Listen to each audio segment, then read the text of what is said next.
what I'm doing.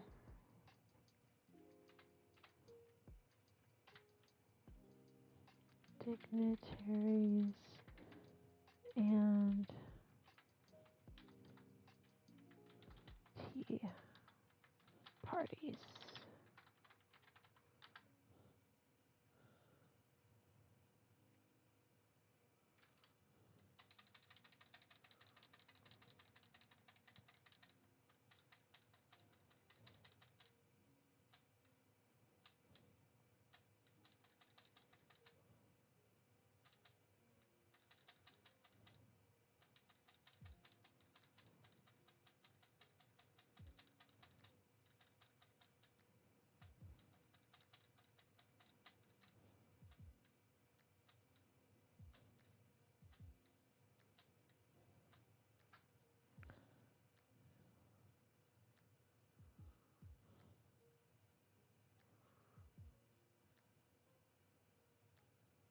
One sec.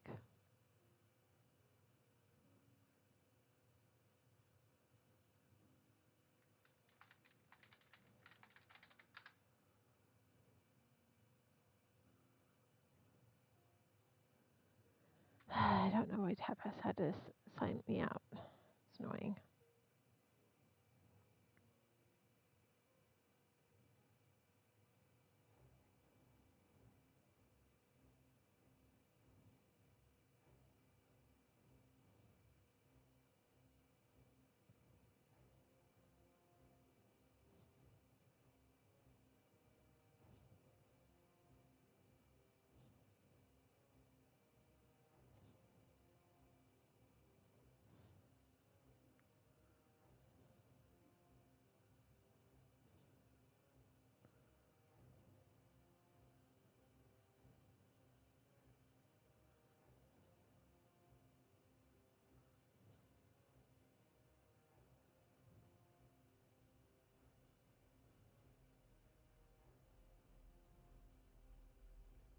Where's my dashboard?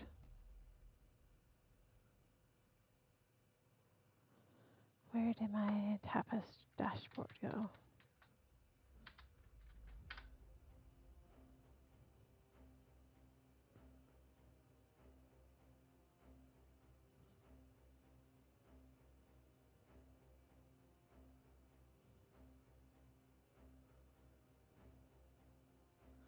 There we go.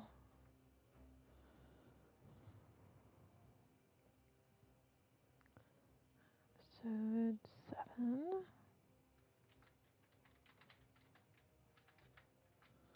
Dignitaries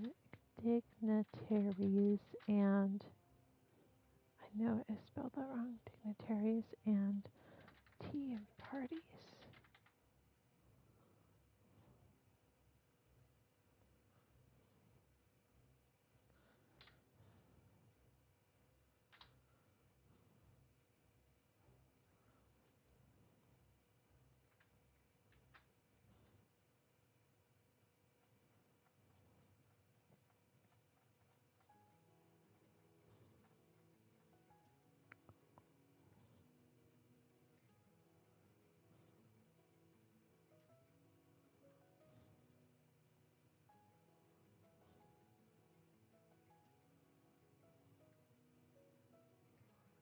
Of father.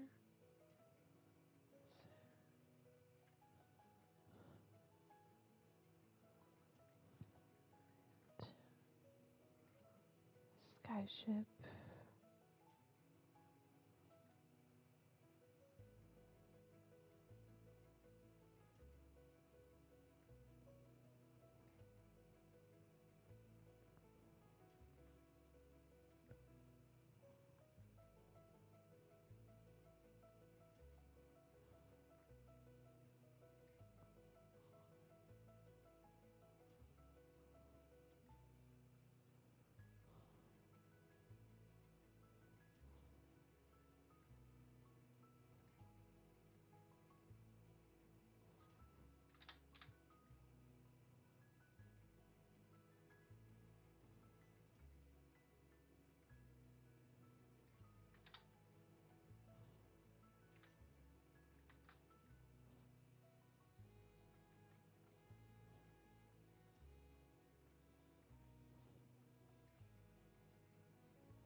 figure out where I split this in half.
To split this up somehow.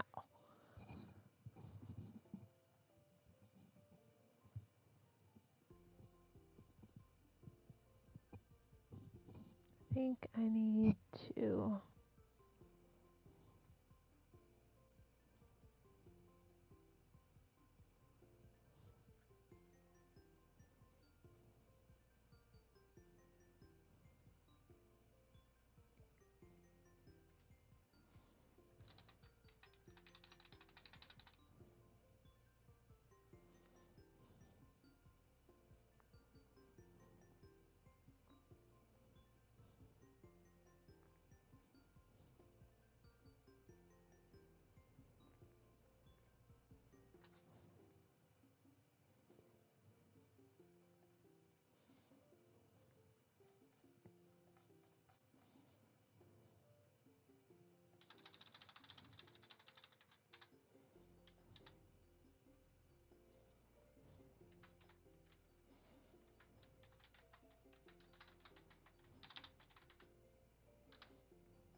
I have to fix this formatting.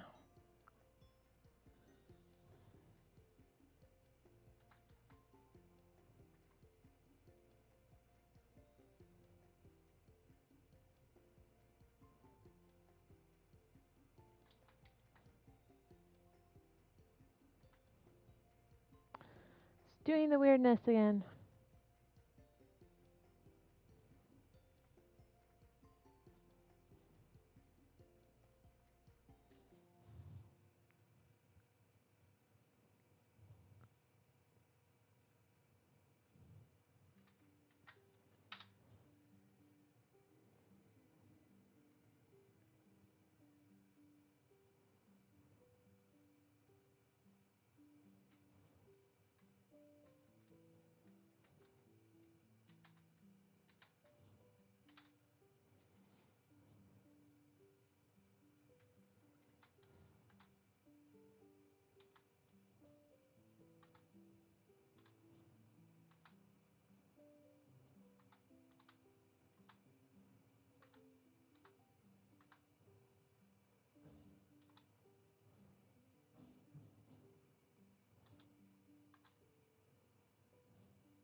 Just know this would irritate someone. But it's one of those things.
It copied itself a little bit.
Did I write that correctly?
It still did the big gaps. I don't know why.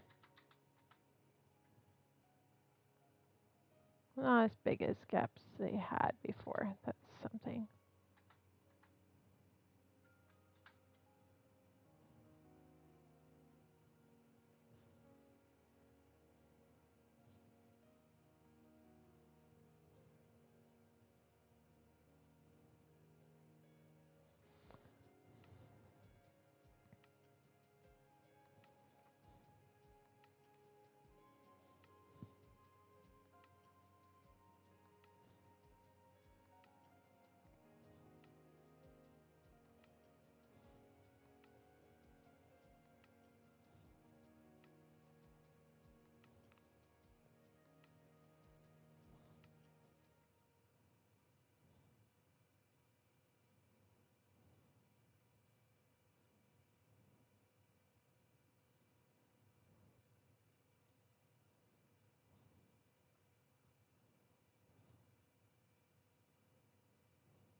Okay.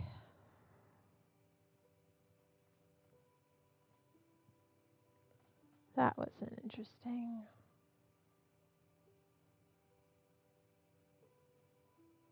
And that one I didn't need any breaks, so I don't have to worry about breaks.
7.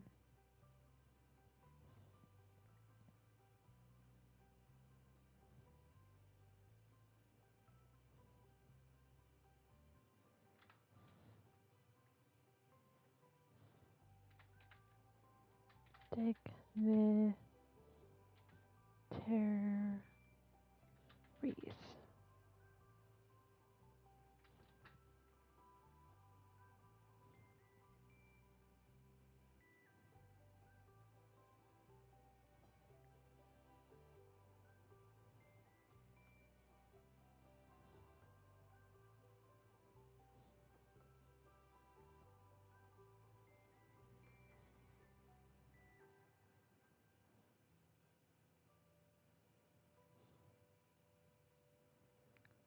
3 a.m.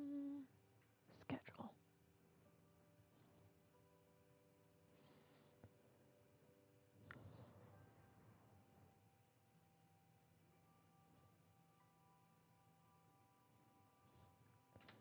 Eight tea parties.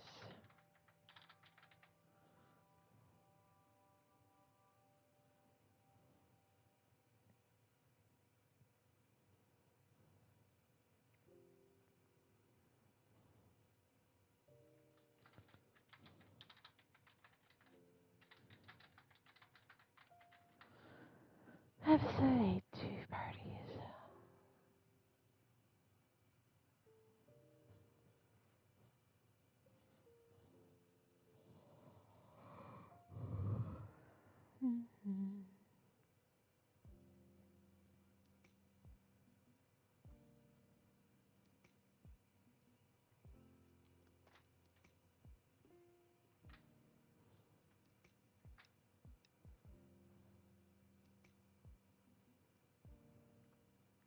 How is it still more than...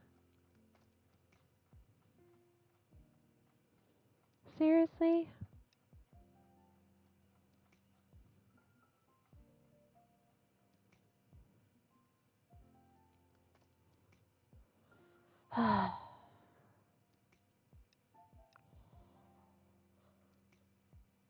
This is a pain.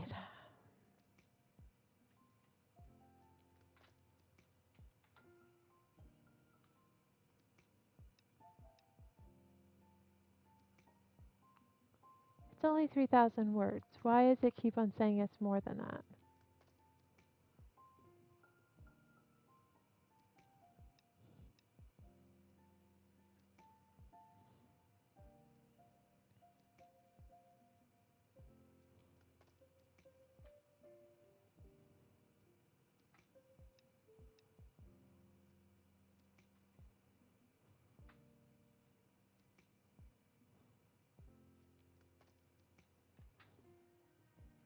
It is less than 15,000. I don't know what's happening.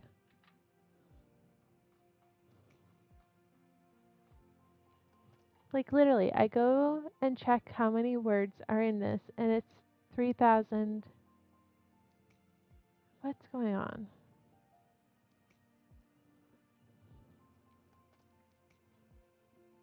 And technically, dignitaries wasn't even over the amount. It shouldn't have been over the amount. So what's going on?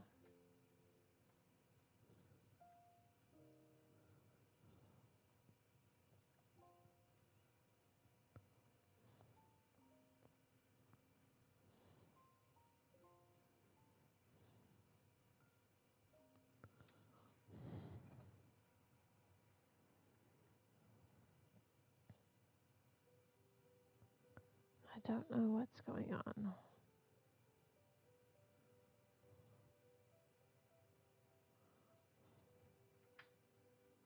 It's still doing that. Why? I don't understand.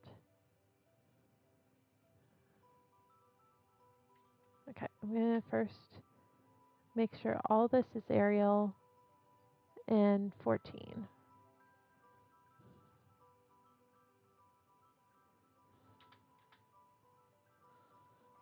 And then I'm going to go back to 8.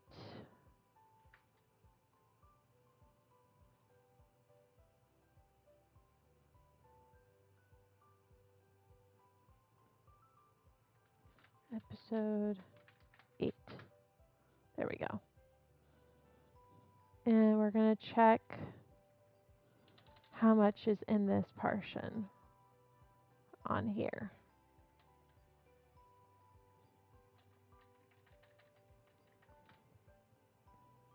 Tools, word count. All the word counts are acting weird. Okay, we're going to copy this straight from here and see if it changes.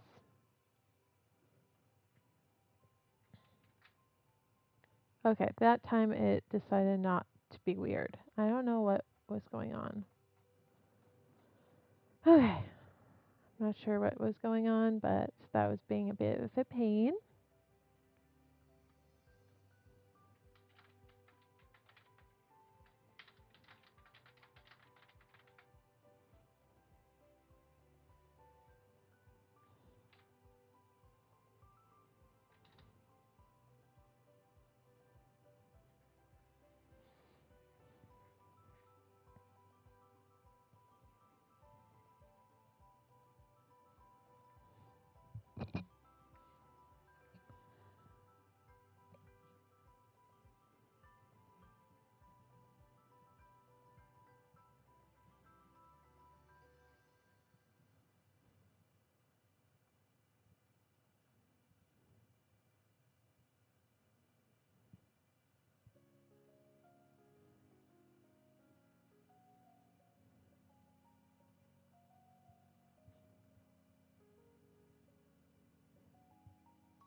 Before placing a tea strainer over the lady's cup and pouring the tea into the kettle.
Shocking lack of commerce.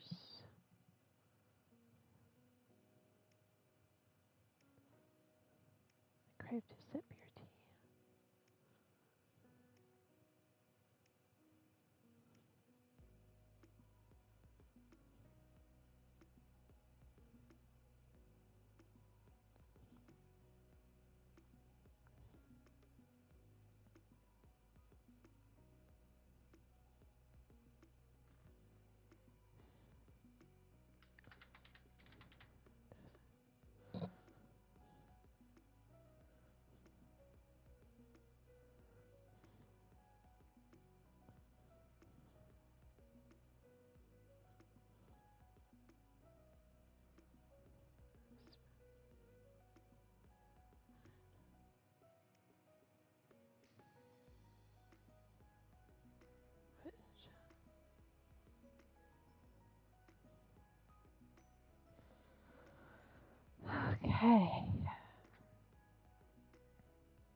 Thursday, July 30th.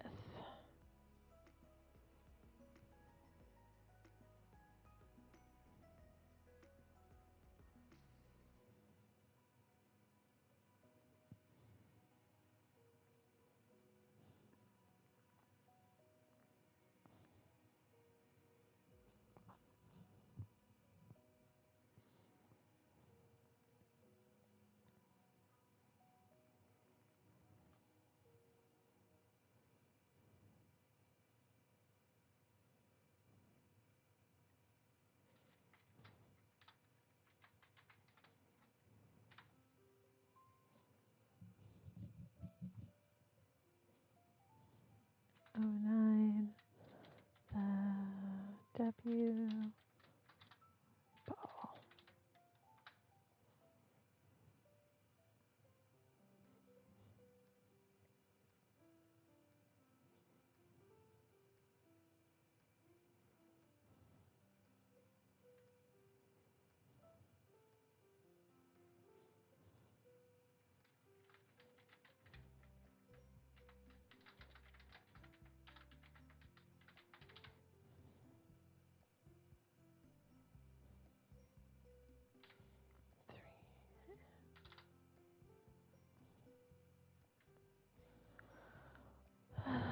3 a.m.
Weird.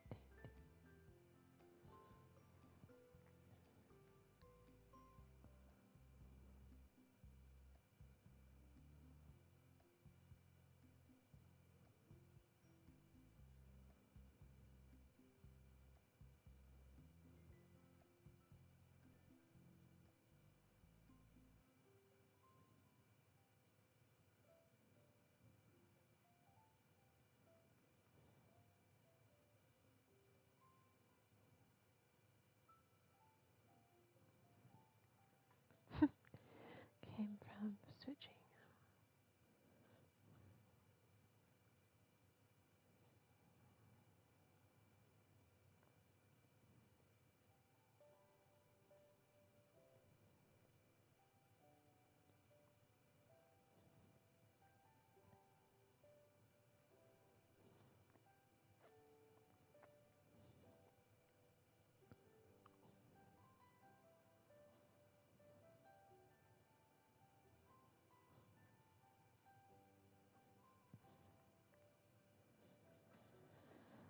Actually, maybe just see.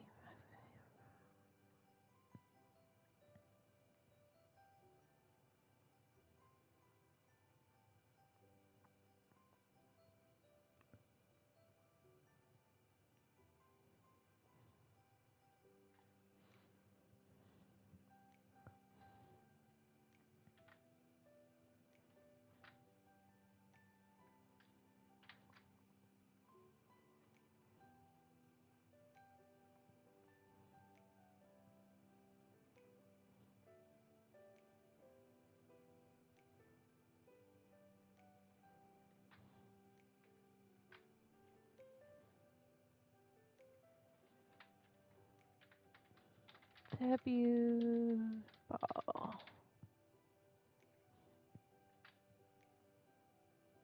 Oops, forgot.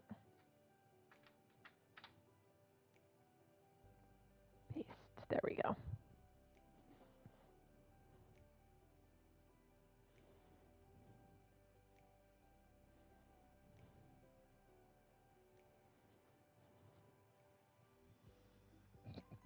All right.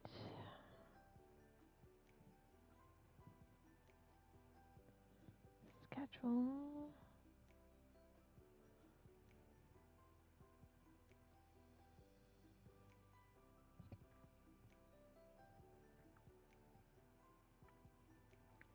Wednesday. Save. Hello.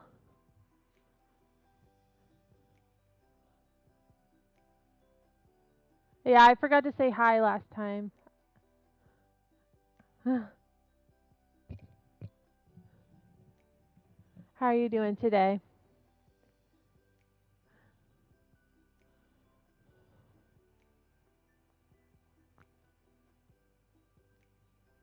Same as always. Yep. Where was I? Saving and then publishing, scheduling, and I'm scheduling for Wednesday, July 31st at 3 a.m. Schedule. Yay!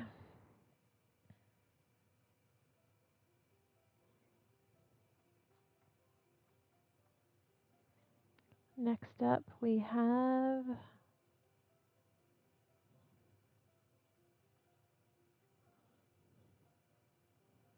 ten, which is episode 10, not it's the flower path.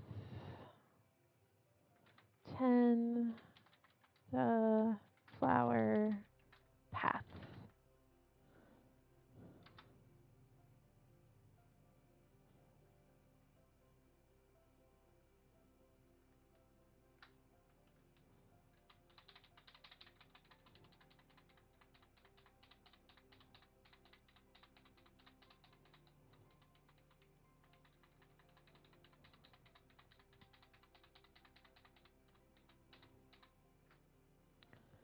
Alrighty. Copy.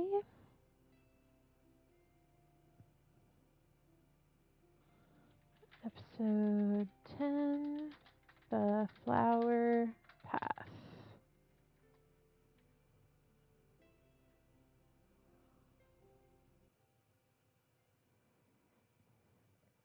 Schedule for the 1st, 3 a.m.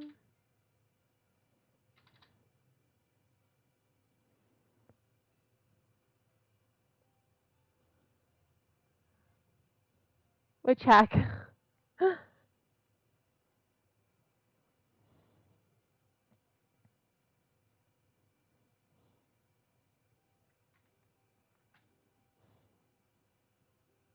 Oh, yeah.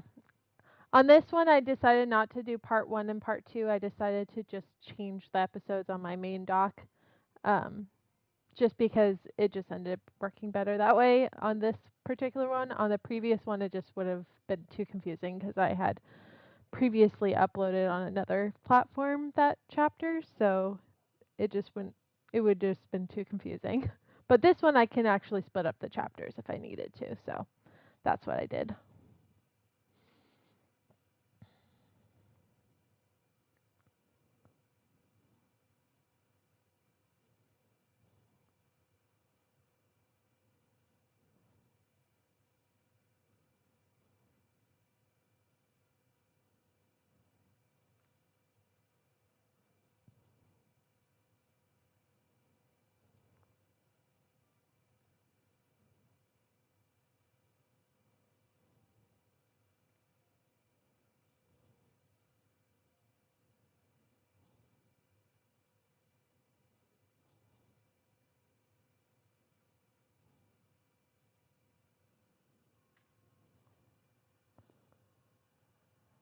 Upon.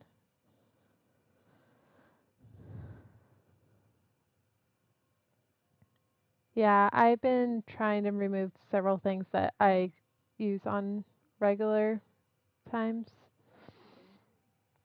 Um, I used to use the term once more a lot. Like you could pick out my writing, could figure me out if you found someone that wrote with once more a lot. That was like my giveaway. I'm getting better at not doing that.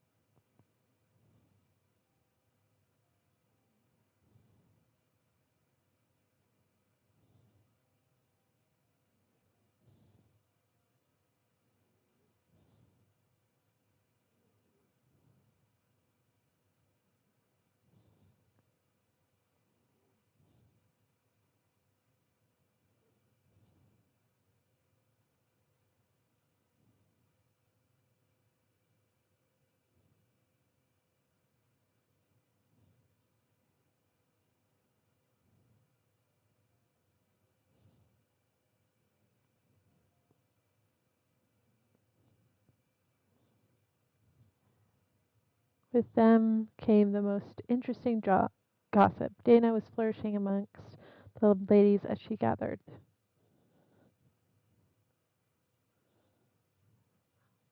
all the tales. I said gossip too many times. Oh, the actual definition.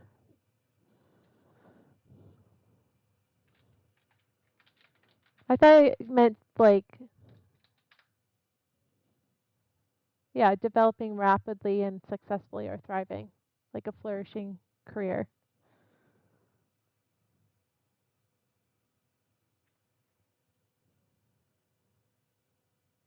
Yeah. Maybe I should just put thrived.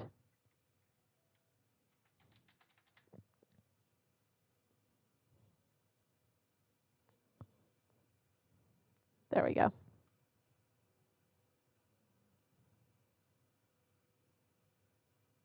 Yeah. Thank you for that.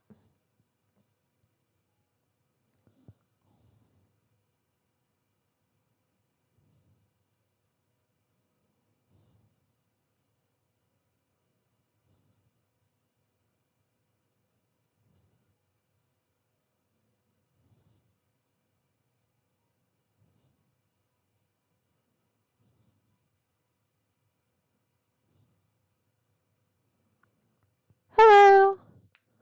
I'm well, today I'm kind of editing more than writing. This is a book that I finished at the like a couple months back, and so I'm putting it on my beta reader platforms, which is Wattpad and Tapas. So I'm just doing some edits so that it's not embarrassing, and and then putting them on um, those platforms so I can get feedback. How are you doing today?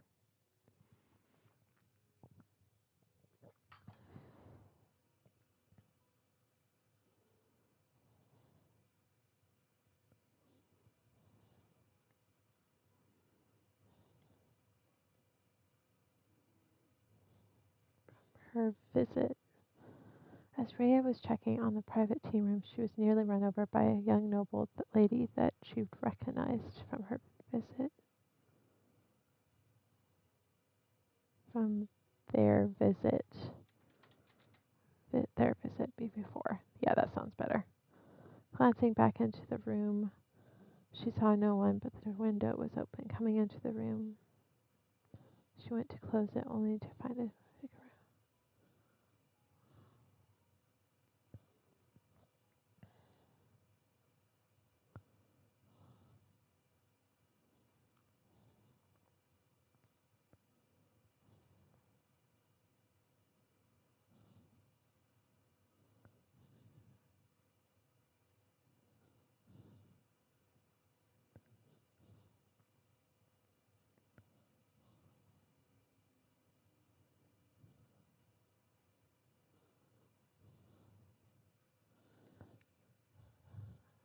I let video games distract me too much for years of my life, and while that's not remotely a big thing in my life anymore, I still haven't started my love of reading books again.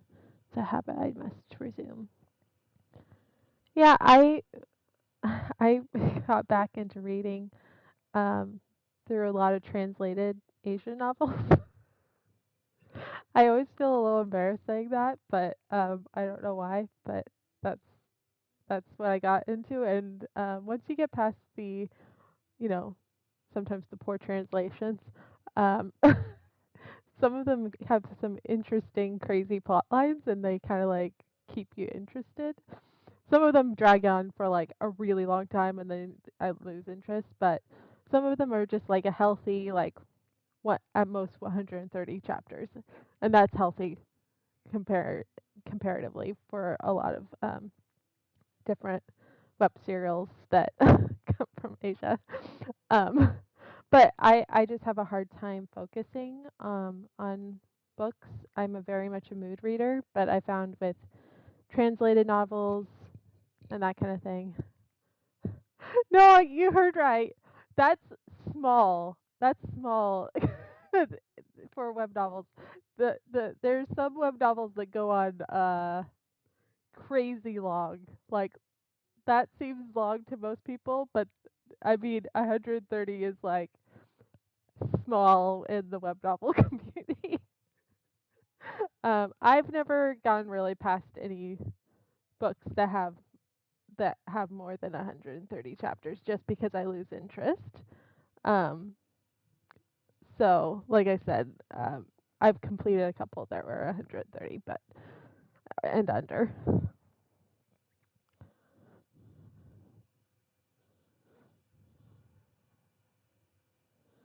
I think it's just what your plot kind of shows you. Yeah. Well, I don't like I'm writing a web serial right now. Not this one, but I mean these are more novel sized. I'm trying to do a web serial, and I honestly don't think it's going to get nearly as many chapters as even the minimum web novel. Just because plot, like I feel like your plot drives a lot of how many chapters you're going to have. So kind of like depending on the some do the 7 act structure, some other people do 5 act, whatever. Um, yeah, it does seem like a lot.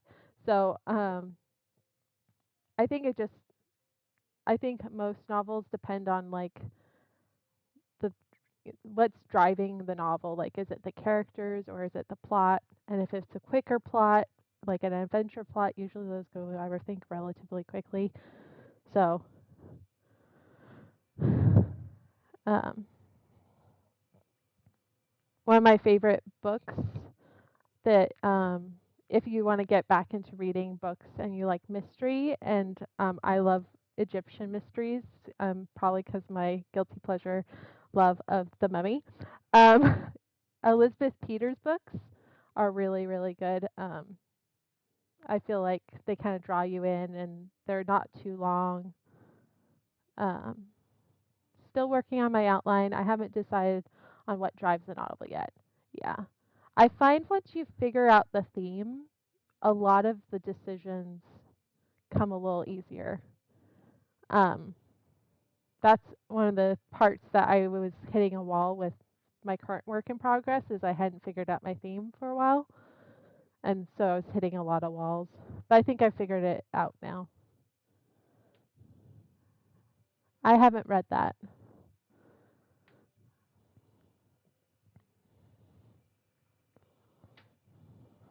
But I'm really picky with what I read. That sounds weird because I just said that I read badly translated novels, but I'm picky with like certain elements that are my books because they make me feel uncomfortable.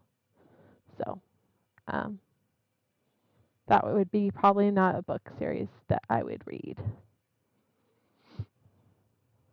But to each their own. Okay, where was I?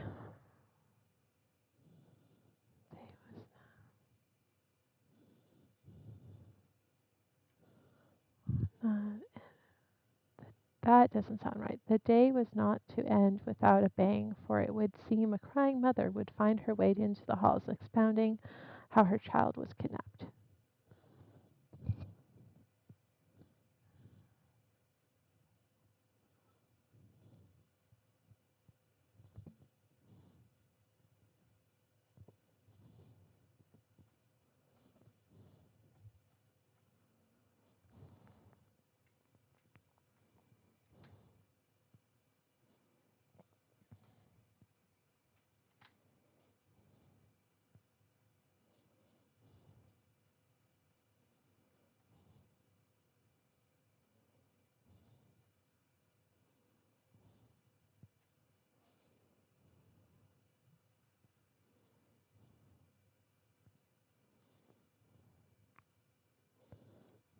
10, the flower path.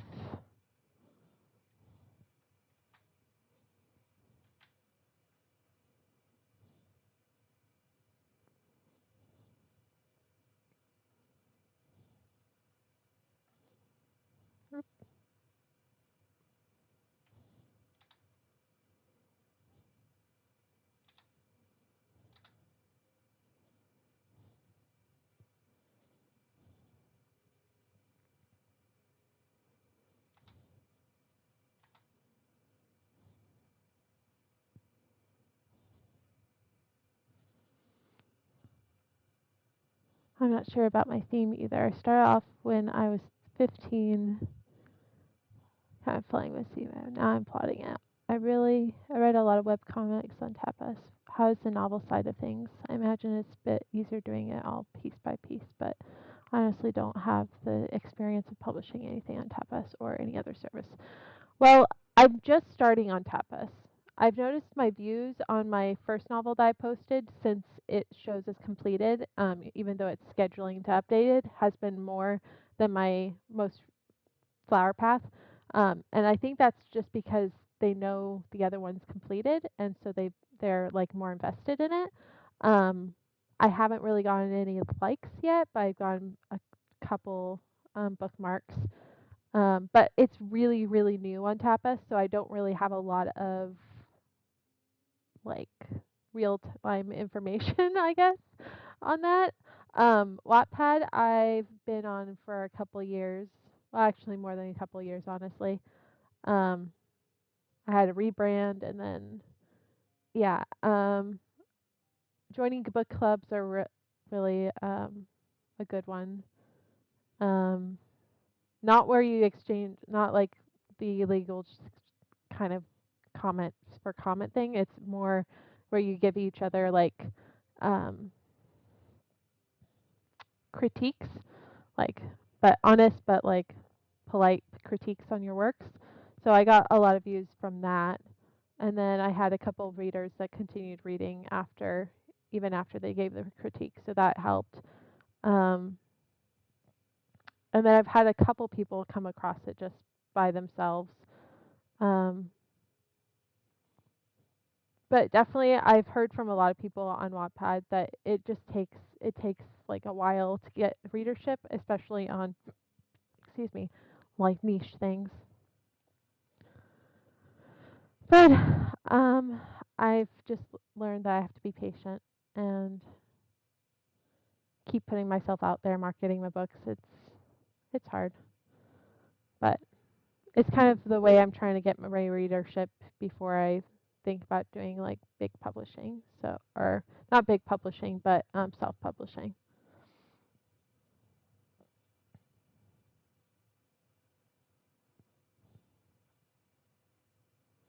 And I'm Thursday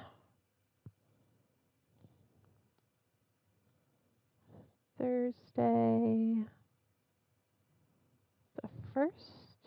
Yes, 3 a.m. schedule. Yay. Thank you.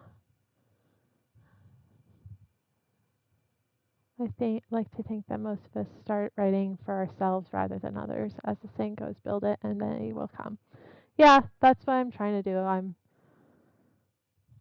also trying to learn how to be better at social media, which is hard, but it's kind of part of being an author, I think.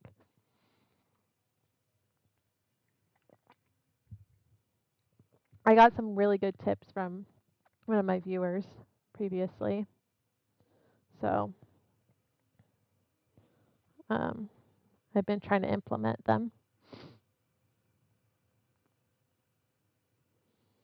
Okay, where am I next? I am on chapter 11.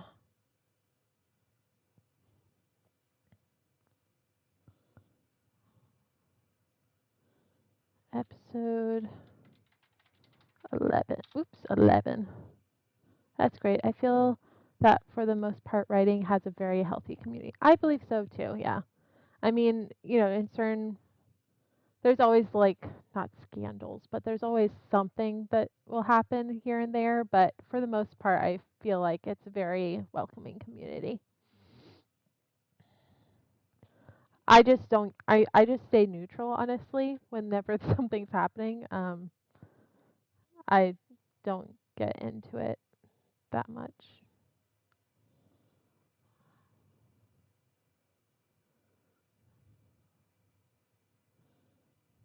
Um where is my next one? 11.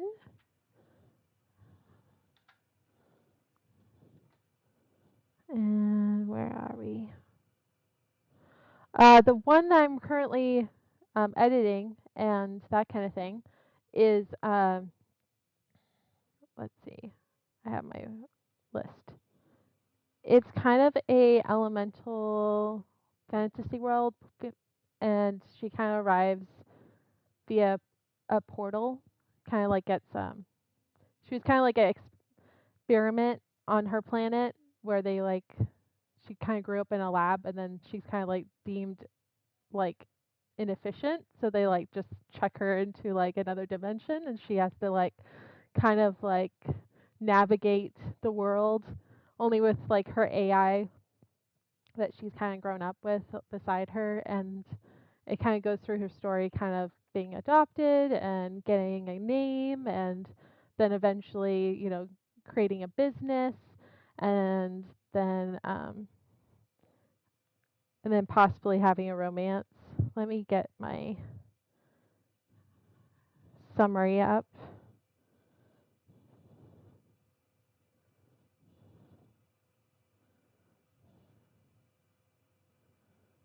Yeah, so my summary basically is suddenly finding herself alone in another dimension, Subject 2851 must learn to become successful in a new world she's found herself in. But when she's confronted with an unexpected hindrance in the form of Duke Iris's twin brother Easton, she must navigate a new landscape of intrigue and possibly romance. Together, they might just learn what it means to be truly loved. And the tropes are Isekai, I always mispronounce it. Found family, slow burn, male lead falls first, mind reader, male lead, system, elemental powers, plus size female lead, and slightly OP female lead. Do they know when they throw her into another dimension, or do they just throw her into a portal, intending to dispose of her? They know which dimension they're throwing her to, because they've slight spoiler. They've thrown other inefficient people it, through the same to the same dimension. So it's like I have like my brother is a budding artist, and he um, made this. That's the he makes all my book covers except one of them. He's not a huge fan of Victorian eras, so I mean, this last one I paid for, but it was still relatively inexpensive because he's still budding, so he's still learning what to charge people for things. But yeah, and this was like something he hadn't done before. He hadn't really done a lot of like a romantic couple or that kind of thing. He had a lot of fun making the Sky Beast. That's what this like um, beast is, and that kind of thing. So yeah, that kind of shows it.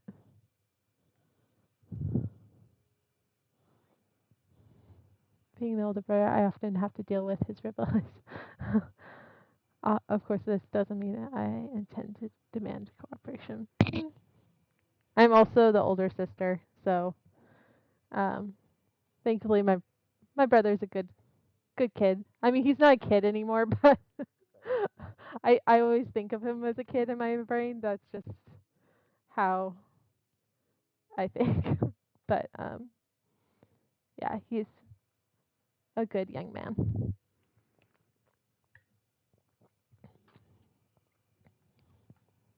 It's hard to start out as a author, not author, artist.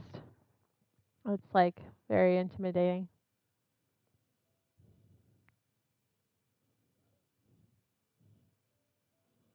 Yeah. What do you write, Tay?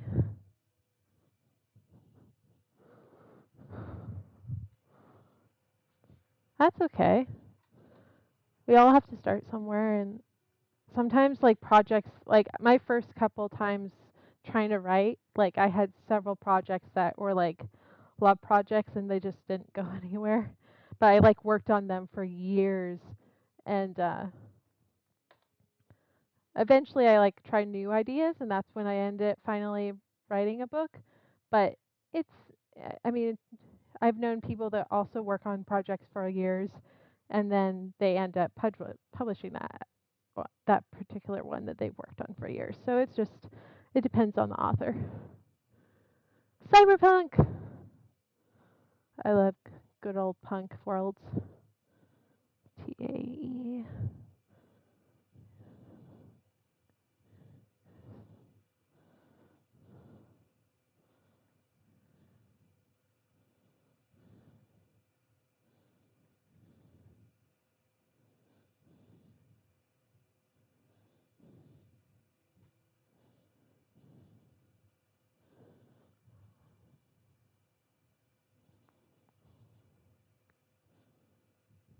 Cyberpunk world powered by magic, populated by a fantasy world. Cyberpunk fantasy. The main character must unravel a plot, which I haven't fully fleshed out. I mean, populated by fantasy races. Got it. I'm debating on whether or not to even include humans at all. Um, I mean, if it's a different planet and different world, the humans might be named something different, anyways. So I had that in my Villainous from the Stars book. I had human equivalents, but they weren't humans. So I mean, that's an idea. You could have human equivalents if they're needed. You don't have to.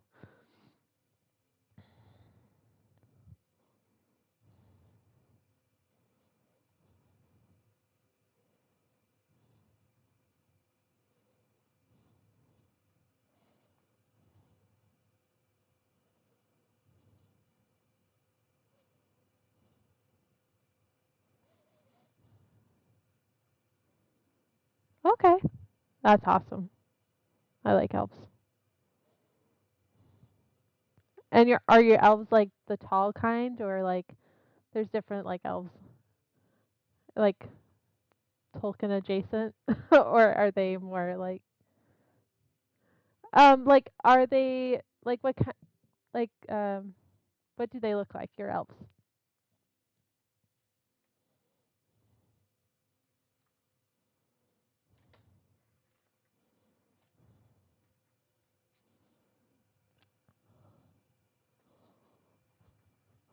I like good old Pinterest for getting inspiration for character designs. I've done that a lot um, to kind of figure out um, different races and stuff. I did that for Villainous from the Stars. I had like separate sections of my board for different races to figure them out and stuff.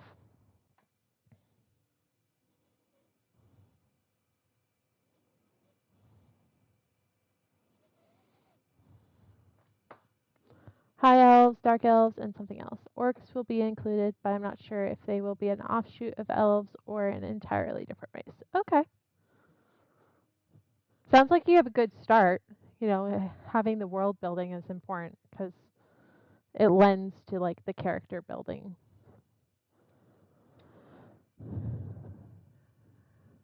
And what is my 11th chapter? Episode 11 is the letter.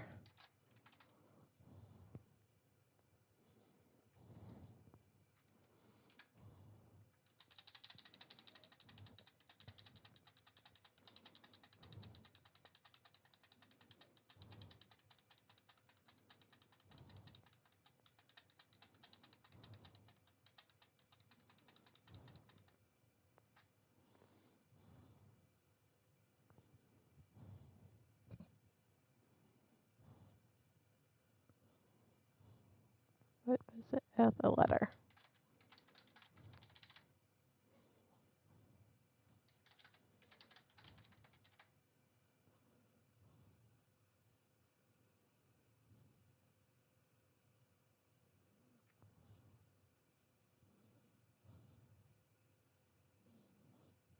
That's good.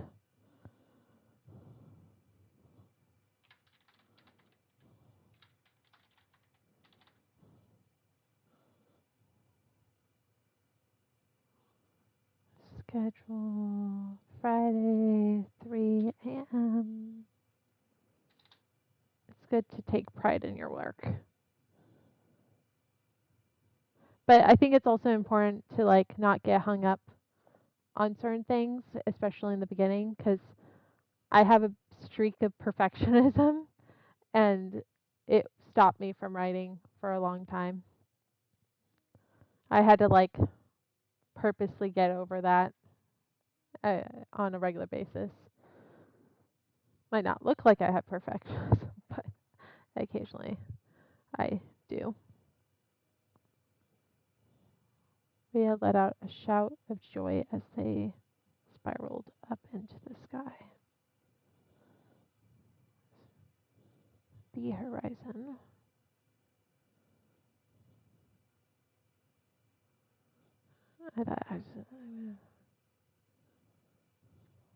I think all authors probably do, honestly.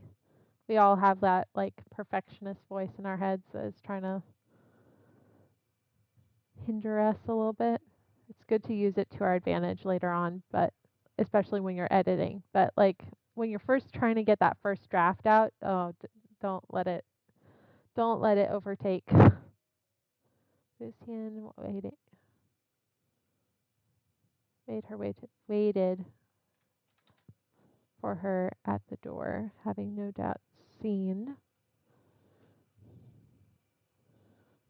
Then go back and edit. I have no idea how long a chapter should be or how many scenes would likely be in one. I've been writing off and on for 19 years. It's about time I really just jumped into the deep end and freed my mind of the perfectionism fear. I believe in you. You can do this. Um, I believe anyone can write a book if they set their minds to it. We all have a book inside us that we want to like bring to fruition, and I think anyone could do it. Um, but I, the rule of thumb I think is like minimum 1,000 words, but that can be broken too. Um, for chapters. My, because I had that fear that I couldn't have smaller than 1,000 word chapters. Because I have this book that I had initially made to be only on the web, and I've had several of my family members be like, "Please self-publish this." I'm like, "But I made it so that it would be like a story online, not." And so it has like certain like special point of view things that are like, short, and they're like, "You can make it a feature page," and I'm like, ah. So that's just a random thing that I thought about. But I think it's important for that first draft to just write essentially the scenes, and then you can always go back and make them into chapters. Because I used to write chapter by chapter, and it just like I ended up getting stuck because there would be a blank page. But having like always ending on like a cliffhanger or a sentence, and then so you can keep going is really helpful. When I first started, I was told that people could really see the view of the writing, like they were watching a video. It felt great to hear. I want to get back to that. Yeah, that's a really good goal. I like giving my readers an experience too.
Yeah, me too.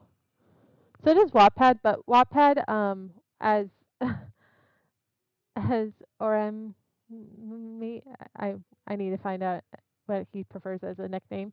Um, and I found out last stream, Wattpad has some really irritating formatting issues. That is Wattpad's problem, and so he showed me how to do create Obsidian so that I could have some plain text so that when I copy it into Wattpad, there will be no formatting issues. Because before, when I was pasting into it, it would after publishing, it would take away spaces like in between words and stuff. It was painful. So we figured out a solution that was um, better than me just going in each chapter and fixing all the spaces. But Tapas is a lot better formatting. Yeah, I've looked it up. I've looked up whether it's a work item or something, and it seems like Wattpad's not doing anything about it. So they kind of just like blame it on the user a little bit. So um, yeah, it's kind of like they expect everyone to write inside their stories rather than like copying and pasting from another source. And so it's like, but not everyone does that. I mean, most people write either in Google Docs or, Open Office or something like that. Yeah, so make sure that when you paste into, if you use ever Wattpad, make sure you go from a plain text source to Wattpad. And for some reason, it prefers you to do it instead of Control V into Wattpad. It prefers you to go right click and then paste. We also learned that the hard way. So it's making it sound like too too hard for, but yeah.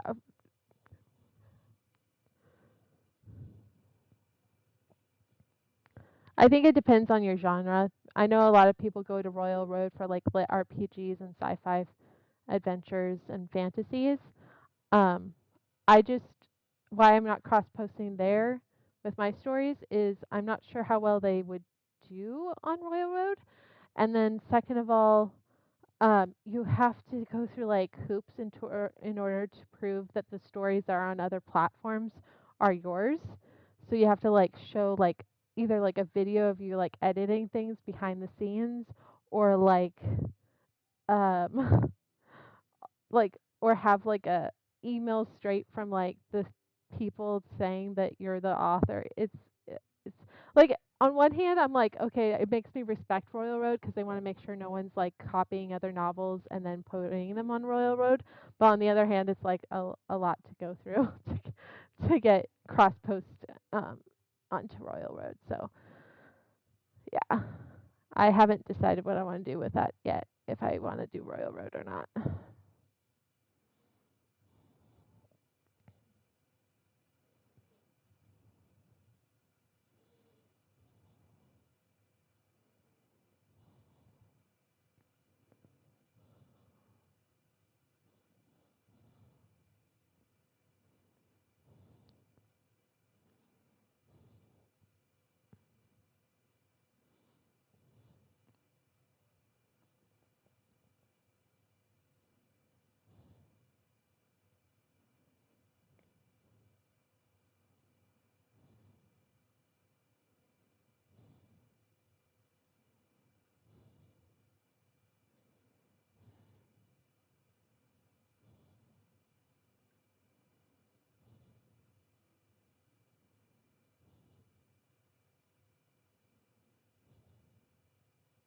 No, I have to go back to.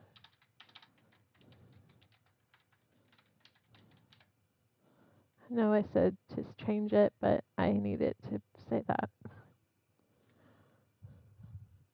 Feel my story will be a mystery one. I originally wanted to go with an assassin, but went with a detective FBI agent style character that uses magic along with technology to solve crimes. Originally, I was very influenced by Final Fantasy XII with their magic and technology. Then I decided to increase the level of technology. So instead of it being a fantasy with advanced tech, it would be a science fiction with magic. I like that.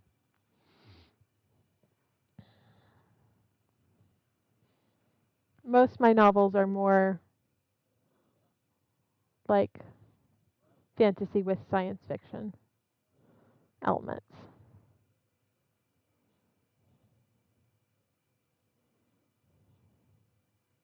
including this one I'm working on.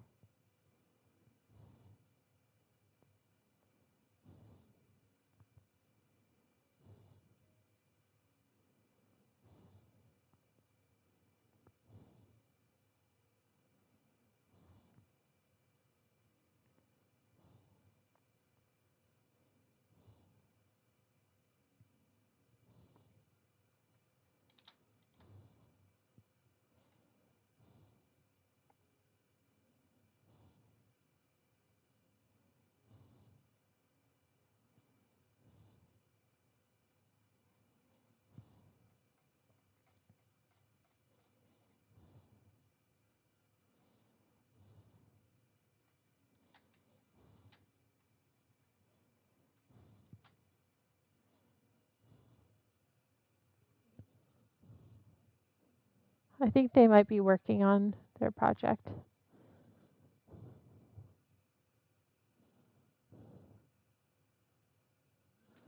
I love both fantasy and sci-fi.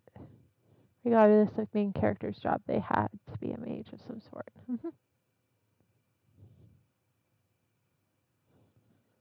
I will stop distracting you. I also will focus on work.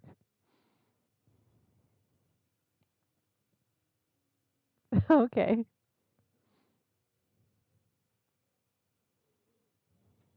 No worries.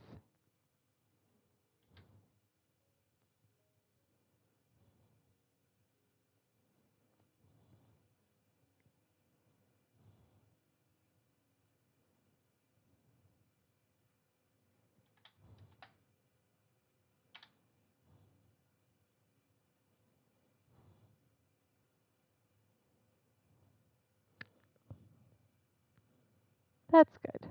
I'm glad I could provide that.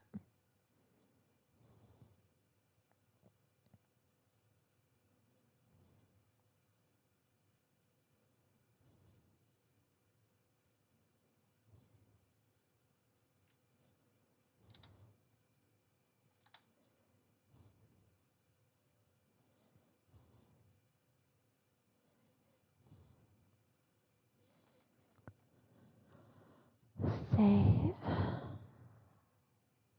And then schedule. Friday, August 2nd.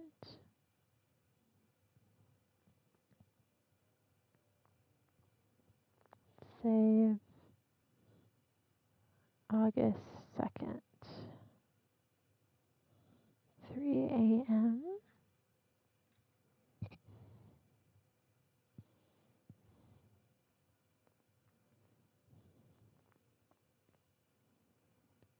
So people are reading, they're just not liking. Why? Why?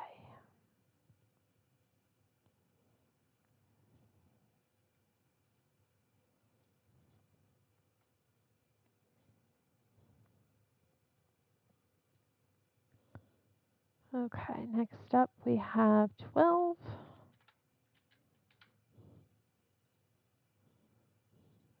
Episode 12.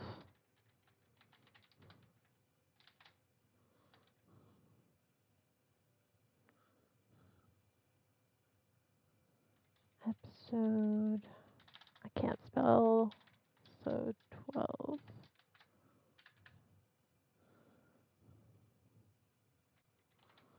12.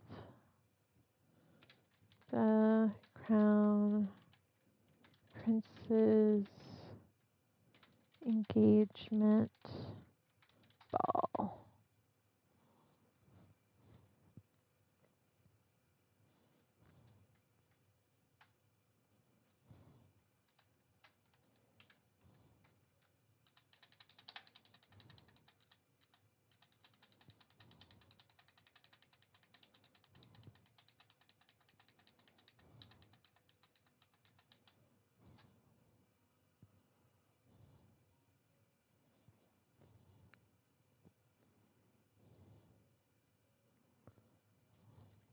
Crown Princess Engagement Ball.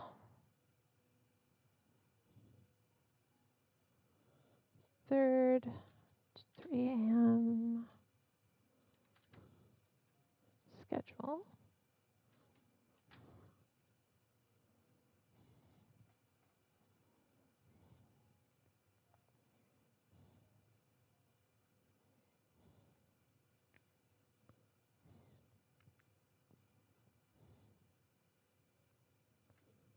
Hello! Welcome. Love your little emoji. I always love cat emojis.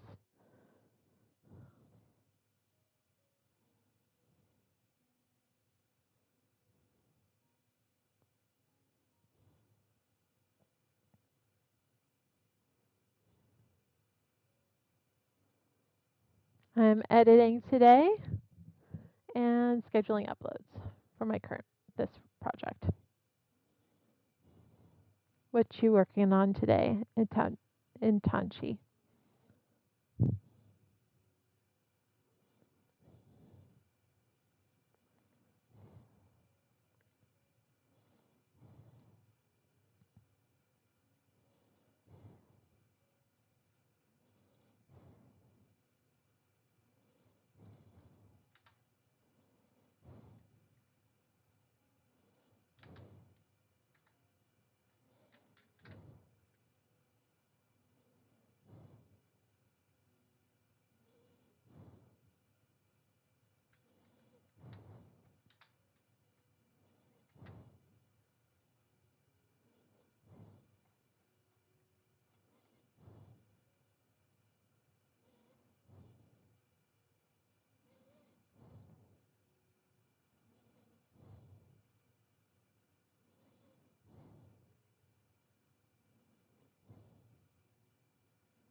I want my mystery to have some horror elements, but not like a fully horror story. Like a thriller, maybe? Like suspense more? Main character's a necromancer or dark mage, but isn't a terrible person that goes out of his way to create the undead. But there will be forms of undead roaming in the shadows of the sea, increasing in number over time. These will not be generic undead, though. Were they created with a sinister purpose by someone else?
Crown Princess Engagement Ball. Okay, there will be two forms, one artificial and one natural. The natural ones will be turned by a sentient or somewhat sentient digital virus that takes over unprotected corpses. Interesting. The artificial ones will be intentionally made by someone. Okay.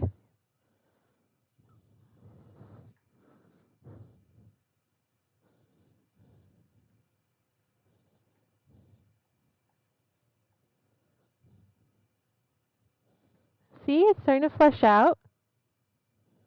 Thank you for the follow. I really appreciate it.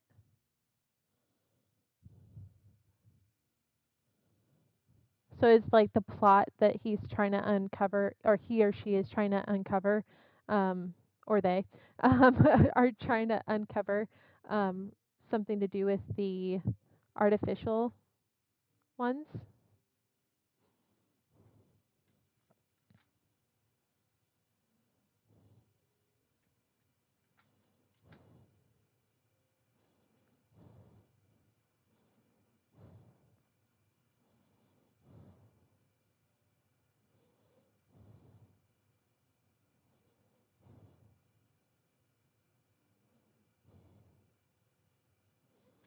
I think that's the path I'm going on. Okay. See, the plot's coming around. It's developing.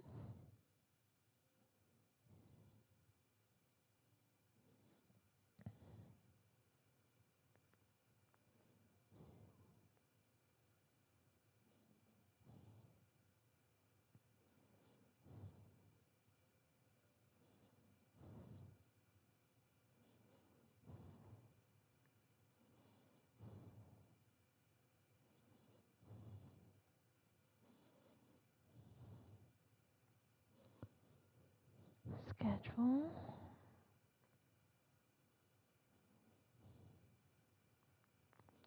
August 3rd.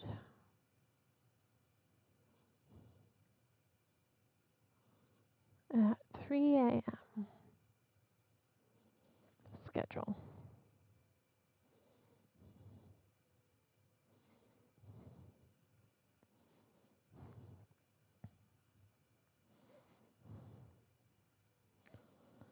$13.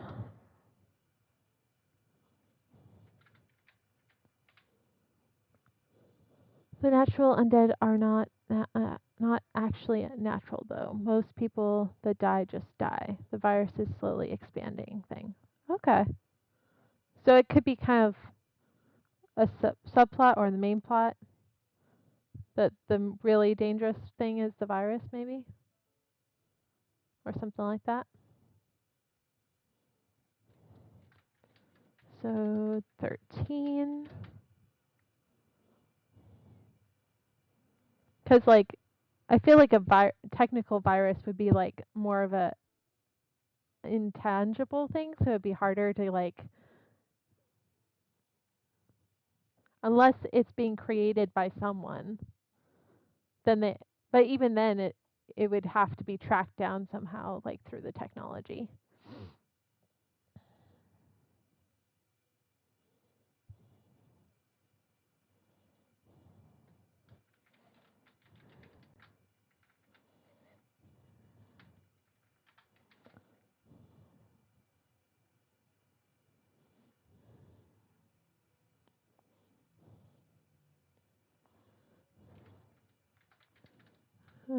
Duke's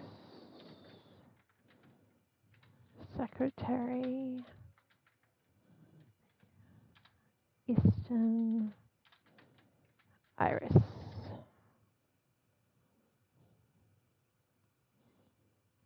Don't know if that virus was intentionally made or just developed in some form over time. Maybe a corrupted AI. The more intangible it is, I would think it would be the harder it would be to grab. This guy is Easton Iris. Oops, wrong brackets. No. And create this file.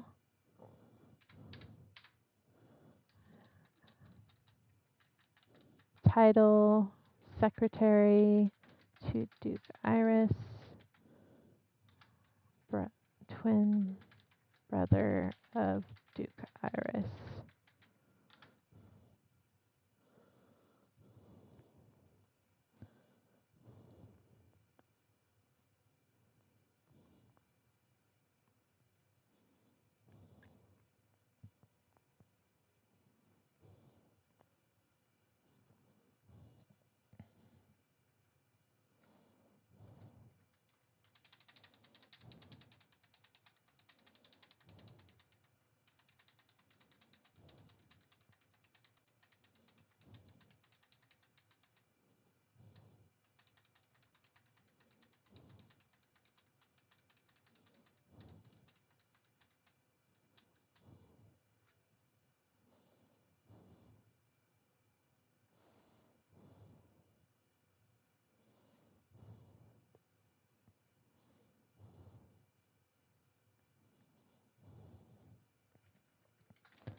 Duke's Secretary, Easton Iris. Point of view. Chapter.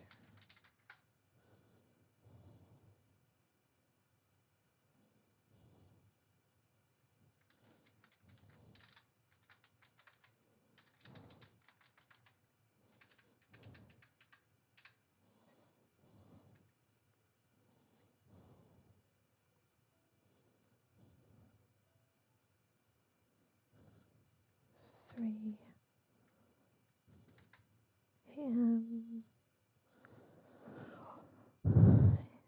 In your experience, how close to the beginning should I place the catalyst that starts all this, or starts the character's journey, even while all of this stuff has already started well before that? I wonder if the third or fourth chapter are too late to the story for the inciting incident. I think it depends on how you want the pace of your story. Like if your story is more like focused on character development and you want to show where they came from, then maybe you would want to show a little bit of that, in the first couple chapters. But if you feel like it's a more action paced story, then I would definitely suggest starting the novel at the inciting incident.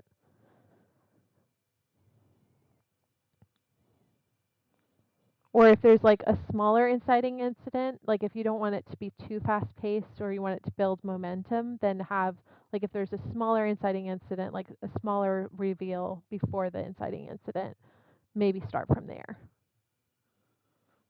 if that makes sense.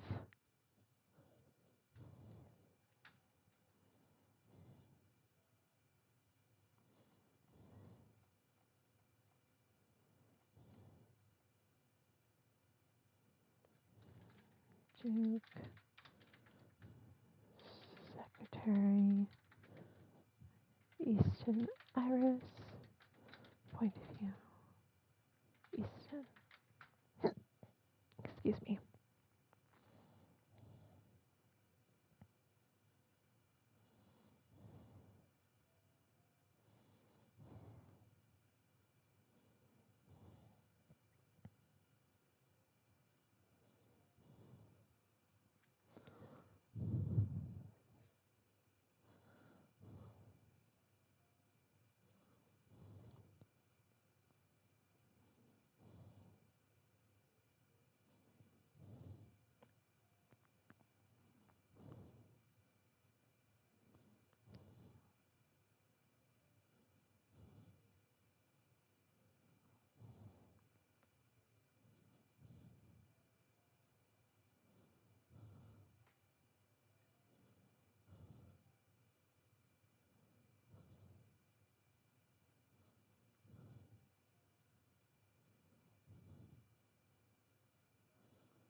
One moment, please.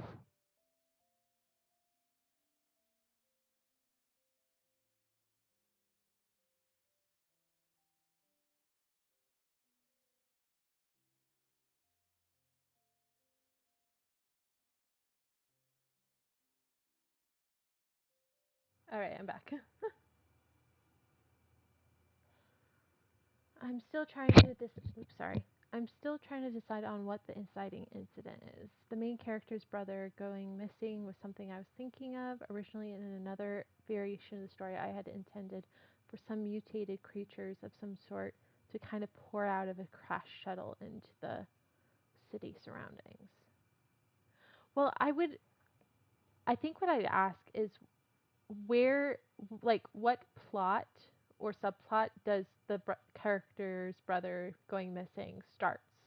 Because if it's like the overarching plot and it's like the first kind of like what word am I trying to think of?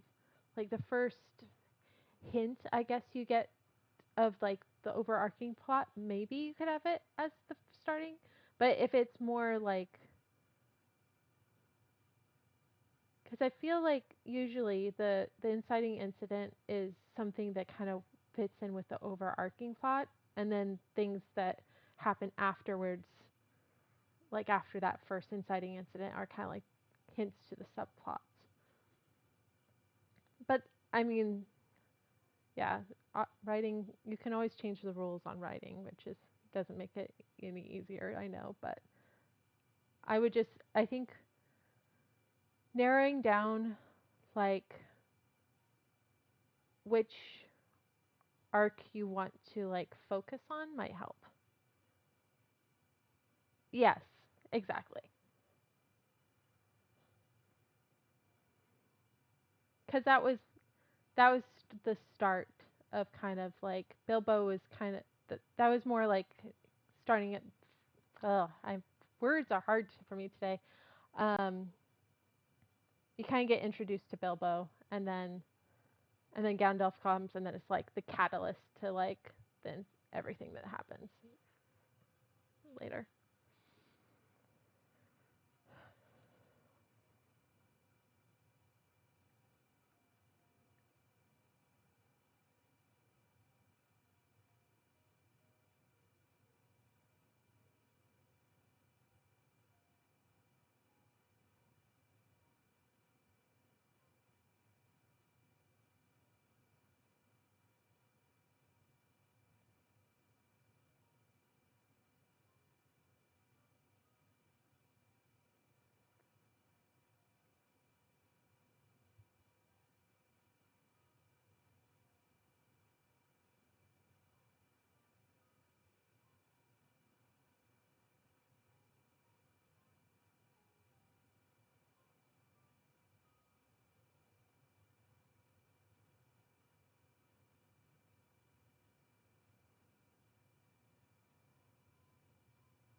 So a smaller situation should be fine as opposed to dropping a nuke on the lap of the main character. Right.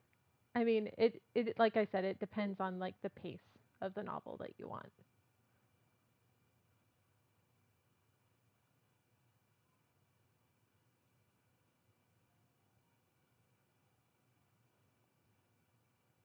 It's definitely a journey of love, being an author or or a writer. Um, it's it's it's a journey of love.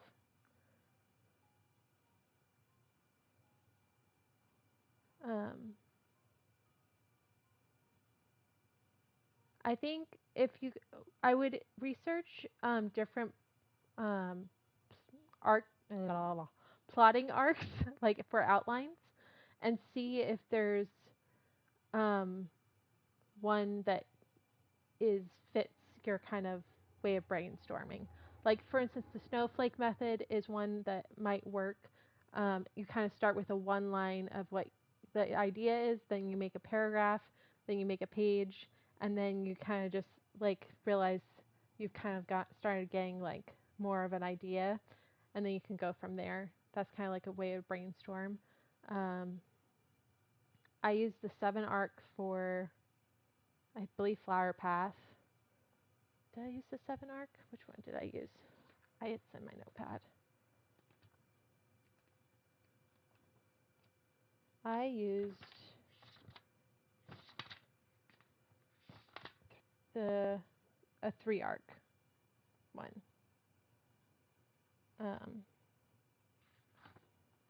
There's just, it can get overwhelming researching, but Story Circle. No, I have it, but now I'm going to look that up. Dan Harmon's Story Circle.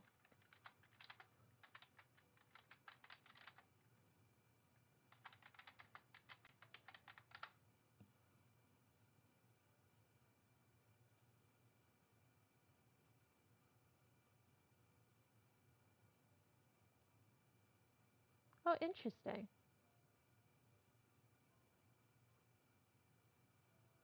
Okay. I looked it up.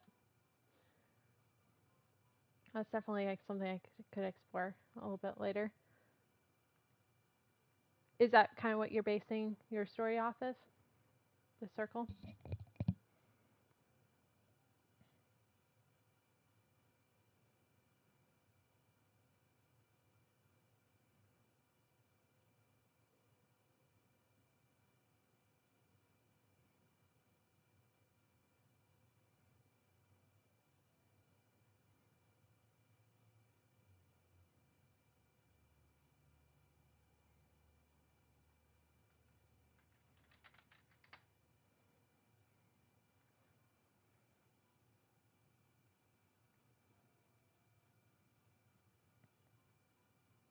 See, yeah, you just need to find a workflow that works for you.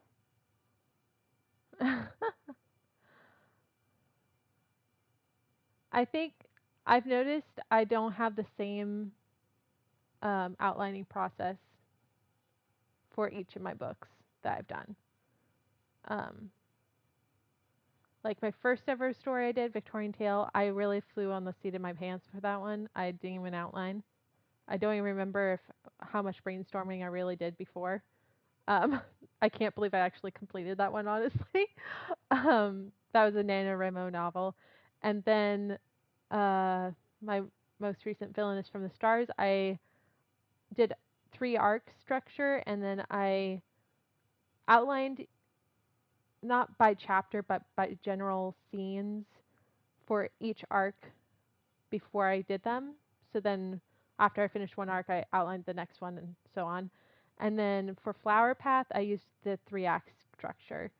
Um, and then for Wallflower, Project Wallflower, which is one that is a work in progress that's currently being outlined, I'm doing like crazy outlining. I don't even know. It's inspired by Save the Cat, but which is a TV um, TV focused um, way of outlining, but it kind of works for web serials a little bit. So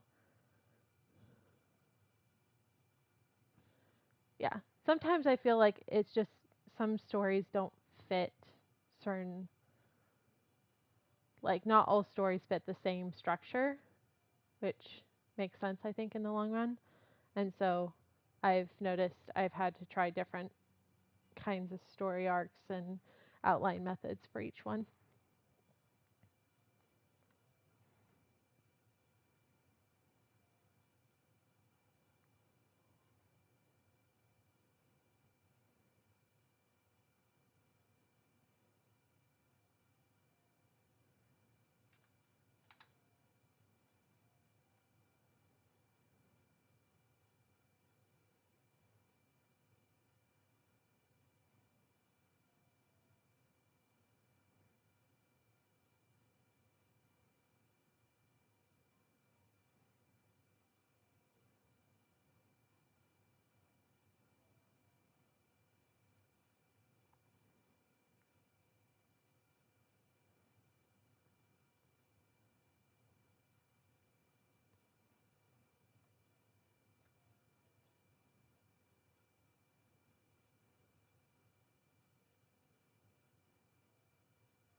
think I need to simplify that chapter title.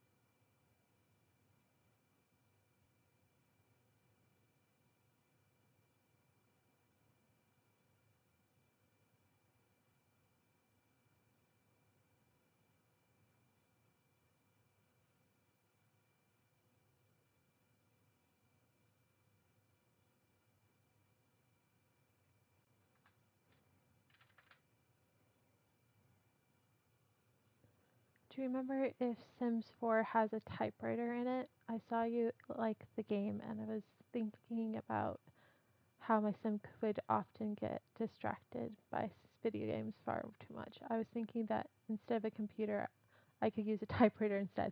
Not like an actual typewriter. They have like a typewriter, but it has like an iPad slid into it, so it works like a computer. So it kind of defeats the purpose of having a typewriter. But I mean, it works if I want to like semi-old kind of build. I put that in and pretend it's a typewriter. But yeah, the problem is if they don't play on a computer, they'll play on their phones. So it's kind of like, yeah, you can make your character dislike gaming. That's kind of the cheat.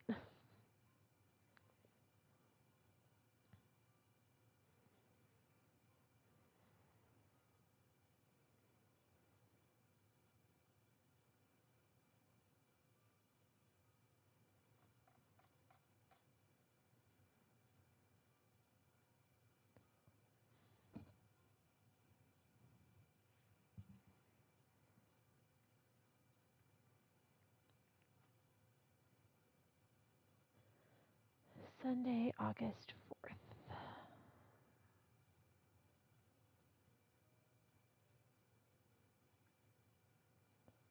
3 a.m.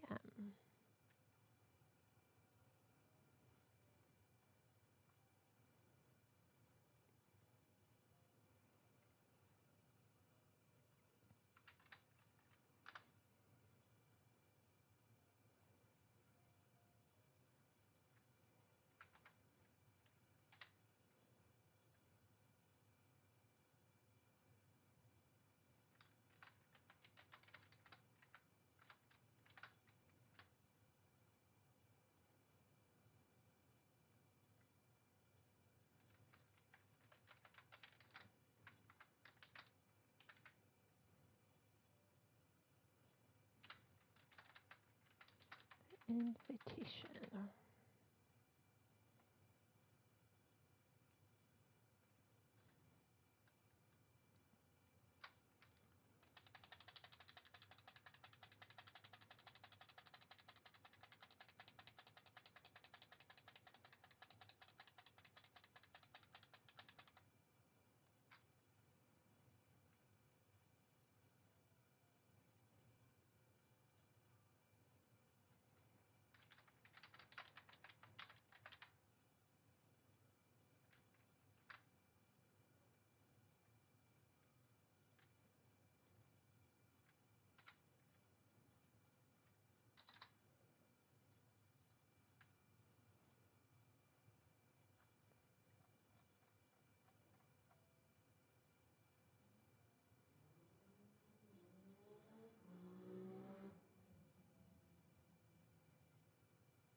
she should cover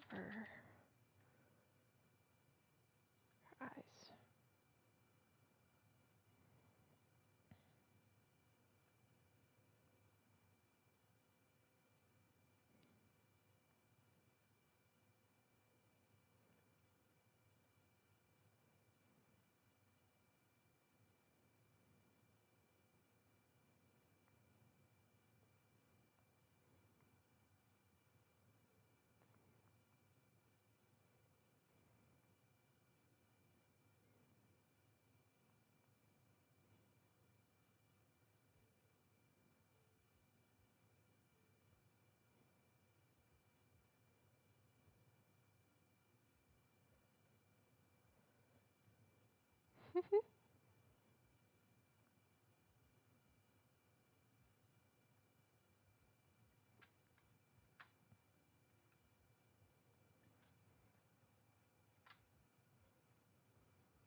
Invitation.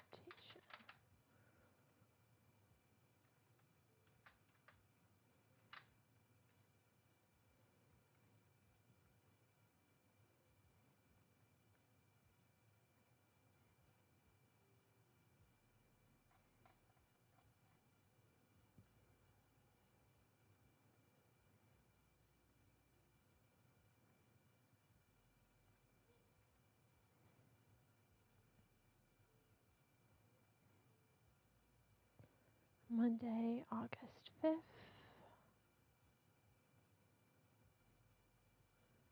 3 a.m.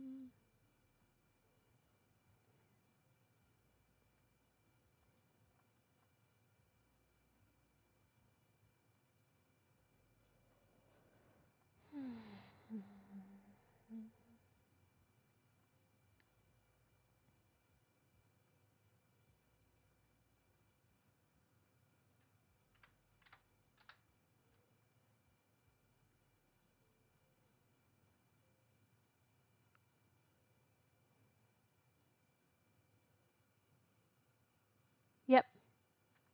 Since this is a completed novel, so I've been told not to release all the chapters at once. It's better to release them daily. So that's what I'm doing for this story.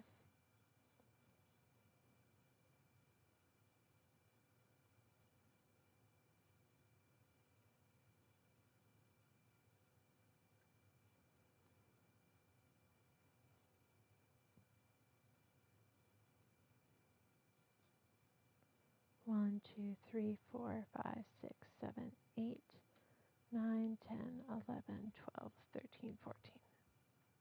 Okay, that's what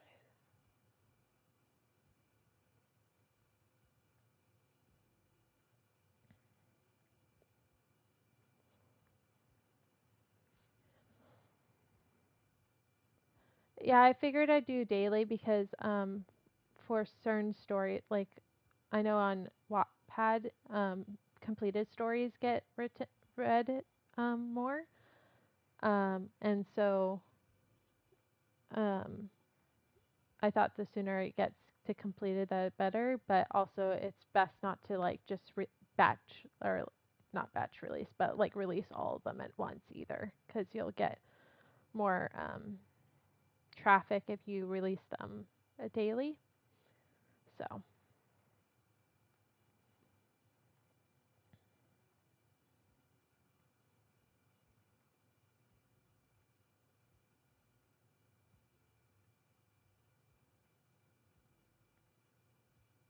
Yeah, of course, the people will read through them far too quickly. Yeah. Or the reason also is they won't show up on like search results as like a new story, and a lot of people search by new stories. So if you batch or release them like as a huge thing, it's only going to show up once on the day that you've, and then it'll show up lower on the things. So a lot of people check out new stories on Wattpad, or they go to hottest or newest, and so you can check that way.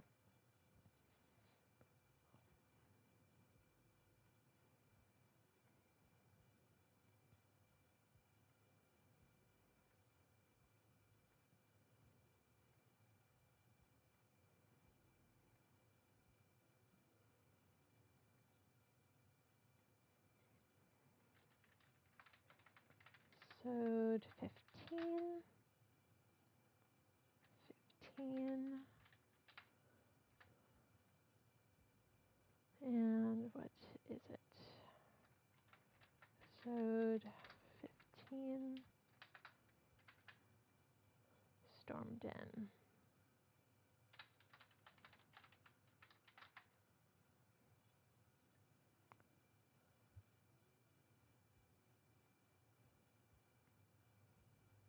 Is this a point of view from Easton?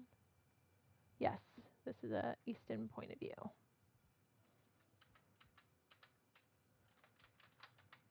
Easton.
How did I do the last one?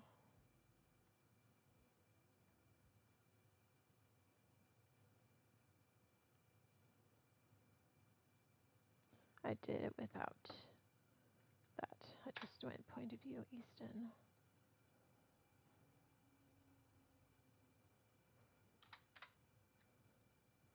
3 a.m. Okay. All right.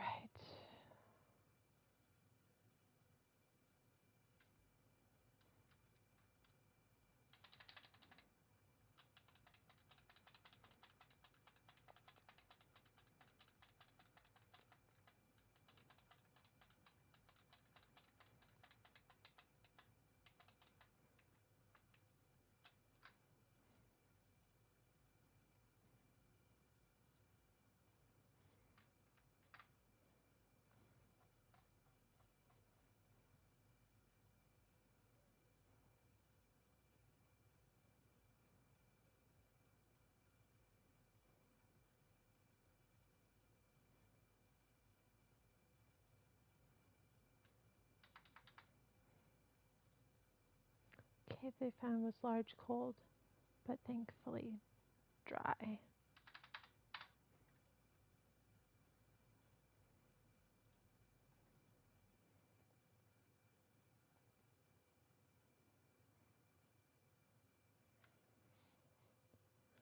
What do you do to create a character's personality? I just recently started looking at enneagrams. I do MBTI. Um, that gives me at least a basis of things. Sometimes I feel like a character can be two MBTIs, but for the most part, I'll do the test for them, or if um, to figure that out, or if I have no idea, like even like the starter of their personality, like I don't know how they interact with things, I will look up um, a characteristic that they have. Like for instance, I'm gonna skip the song. This gone. Um, like for instance, one of my characters is an empath, so I looked up like the most empathetic of all the MBTIs to get a like idea, like a starting point. Um, things like that. I definitely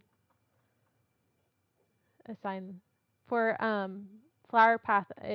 It showed up that most of them had two personality types.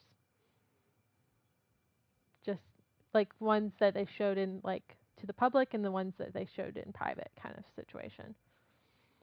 So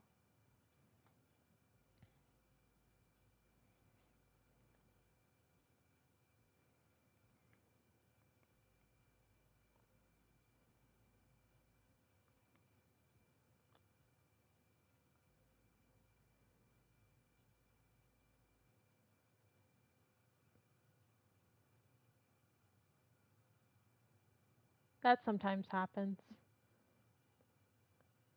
Um,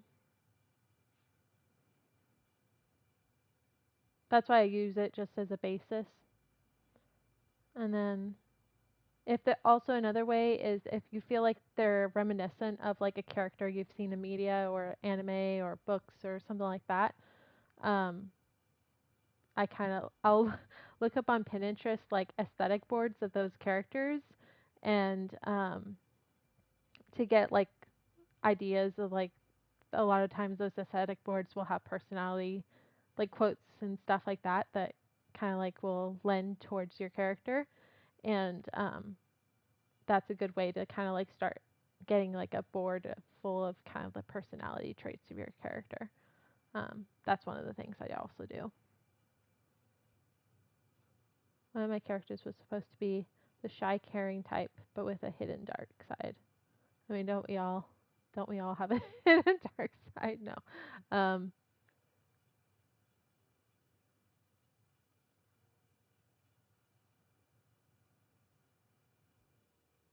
I've also looked up. I looked up. It's dairy types. Like if your characters have like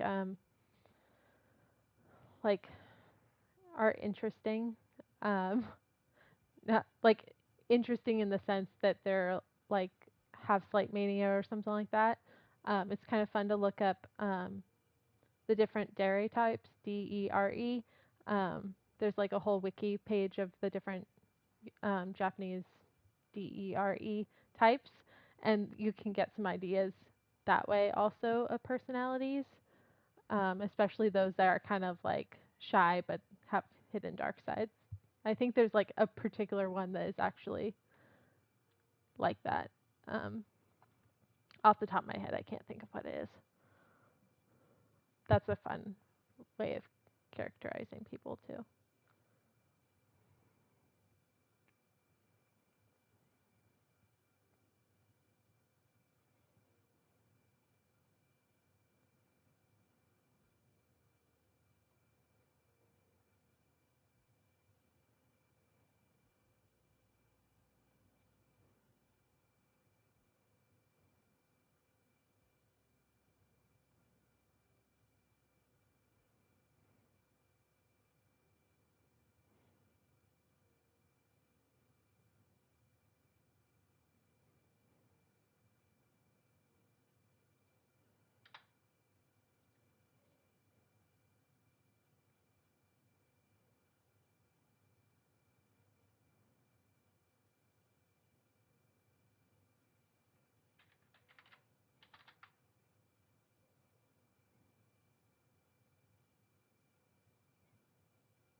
Tuesday, August 6th.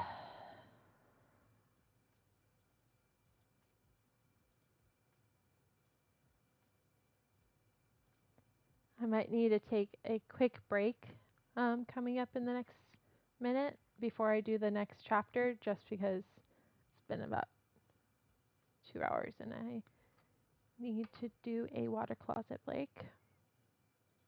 So please take this time to hydrate, everybody. I don't know if your weather is hot also where you are, but it's very important to keep hydrating. So I'll be right back and then we'll continue.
Alright, I'm back.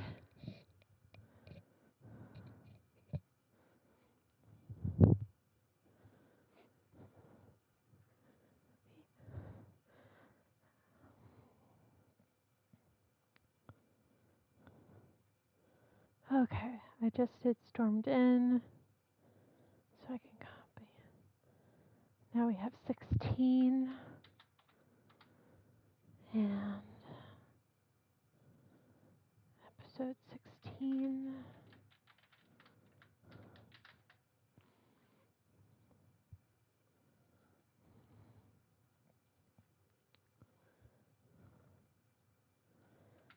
Episode 16.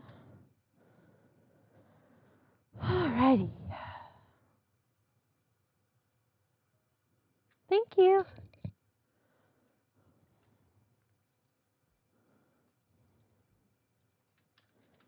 Episode 16.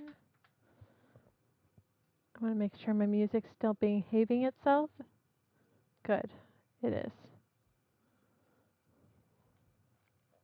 I got on my last video thing I got muted because there was ASMR or something, and I didn't know how to refute it because I was like, I don't, maybe there was like ASMR voices used in one of the copyright free musics that I was using, but I wasn't sure. So I just went through all my copyright free music and just made sure that there wasn't anything with voices.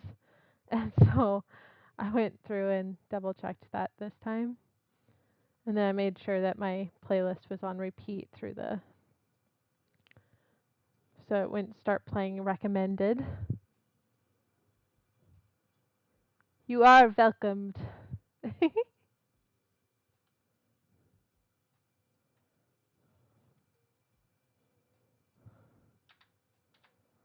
All right, secrets revealed. Dun dun dun. Secrets. Oh, unveiled, not revealed. Same difference.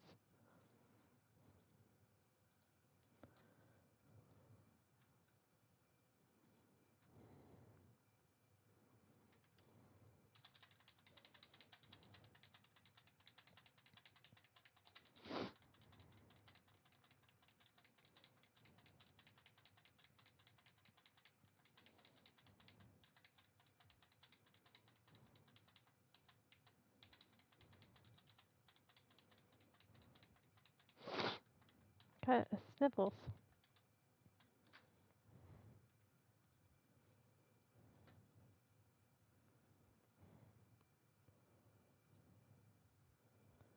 Secrets unveiled. Schedule 7th at 3 a.m. Schedule.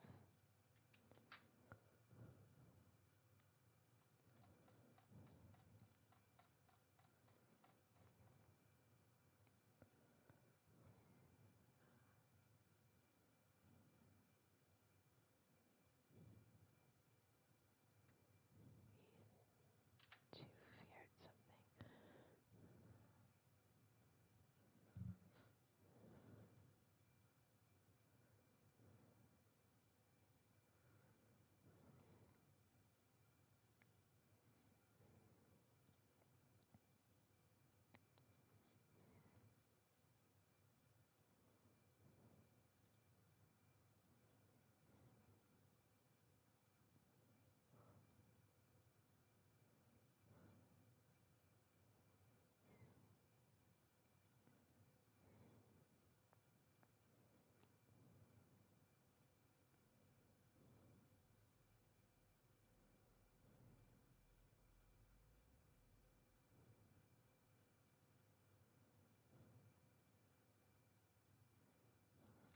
feared of Aestrocles.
she could just run away from them this moment, take the closest skyship, and fly away home.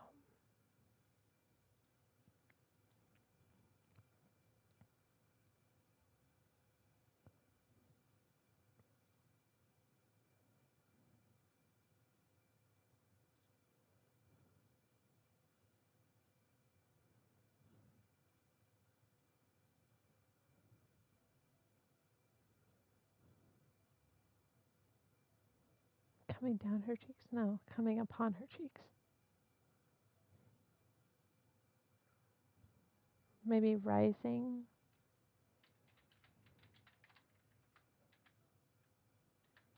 Rising up her cheeks.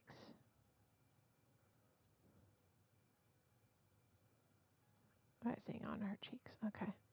She couldn't help but feel another blush rising on her cheeks. That works.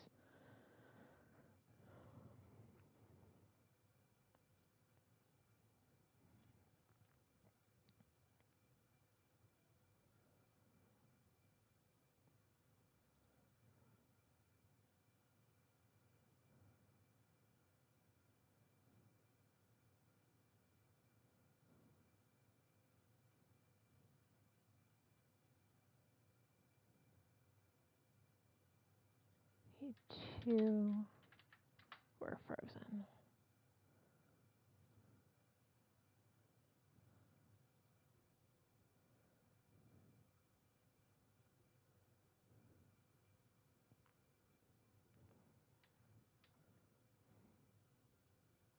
His gaze was more intense than seen it before. She had ever seen it before.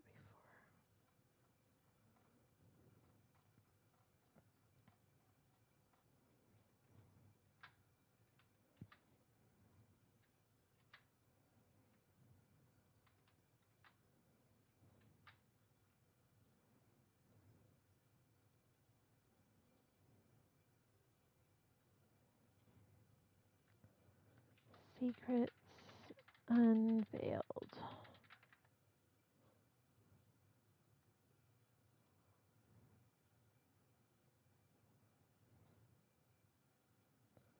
Schedule.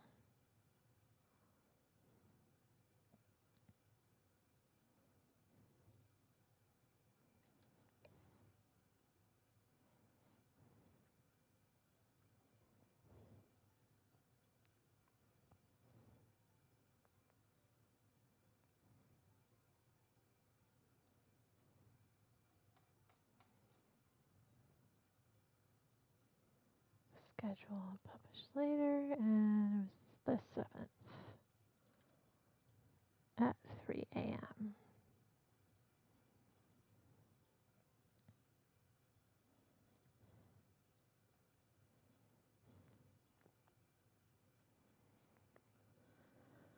Whew.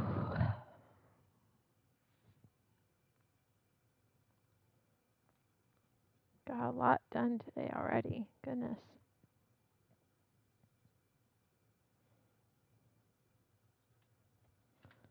'17. We're up. Episode 17.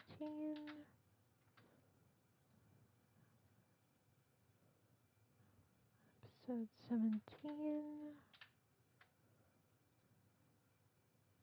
And what shall it be called?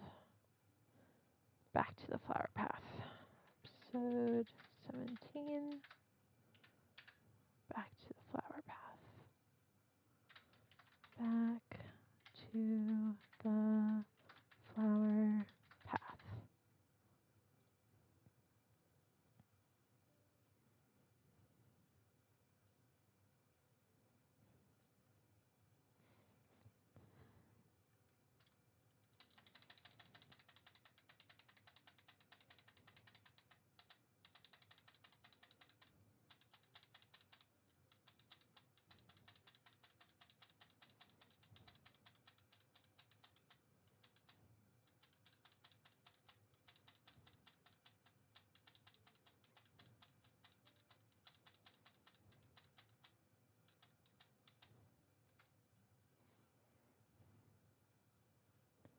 Hopefully that's not too many words. Back to the flower path. Is it too many? No, it's thank goodness not too many.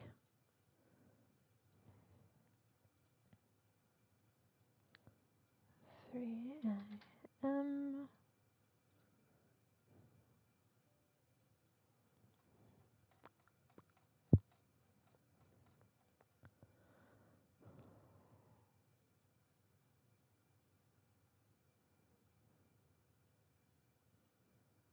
It was becoming increasingly clear to Rhea that she would one day get caught up in the very intrigue that she sought to avoid.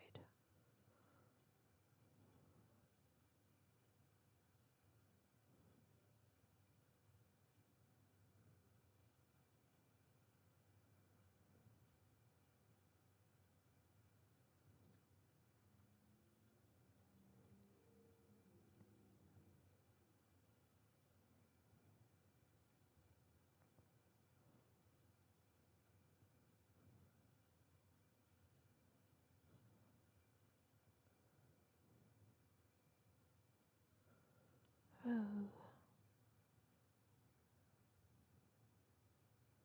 got a little dizzy. Maybe I should drink more water. Hydration check, everybody. Make sure you're drinking water.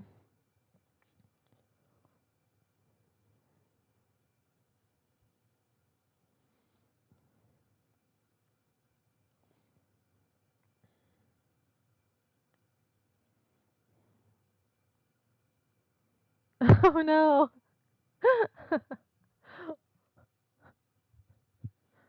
That just means you need more water.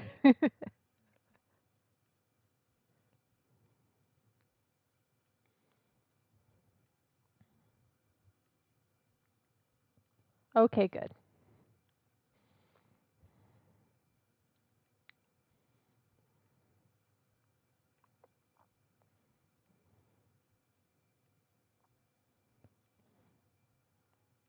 Rhea would make sure she would keep everyone she held safe. Held dear safe. That was just the first step.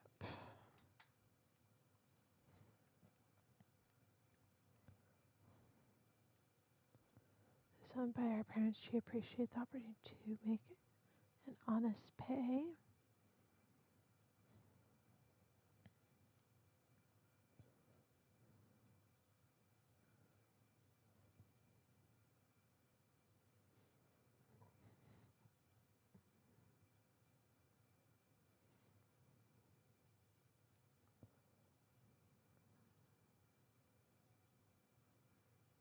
Yeah.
flower path.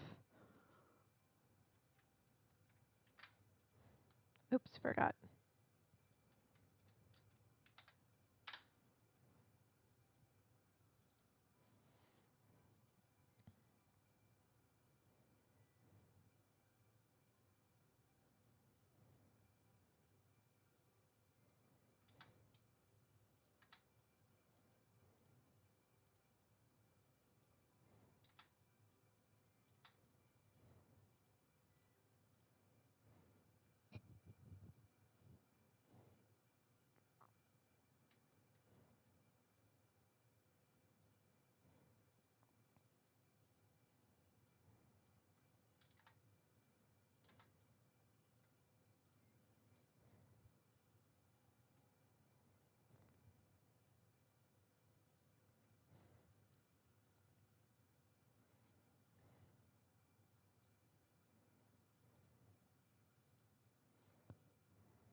Eighth.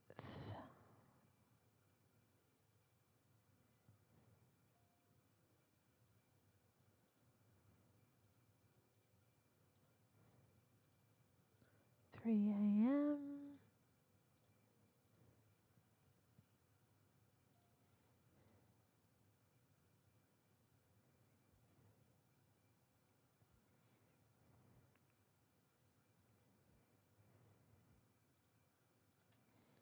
18.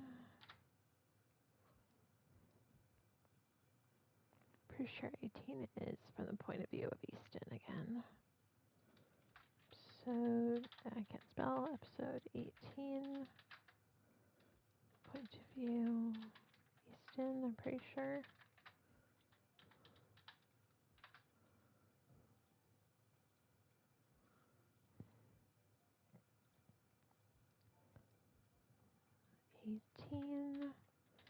Point of view, Easton.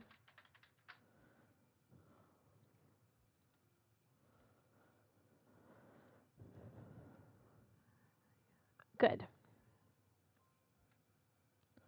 Water is important.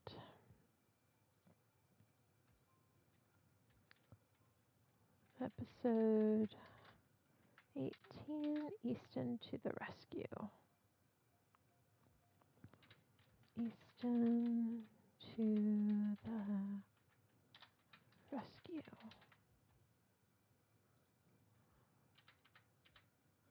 Point of view, Easton.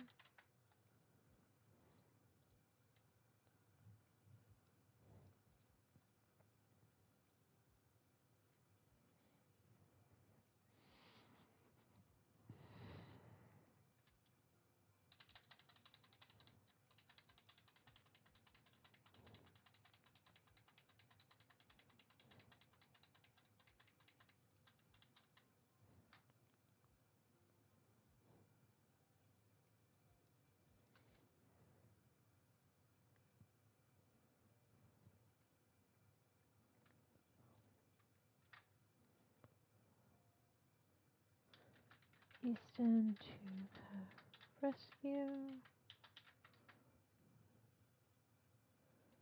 Easton to the rescue.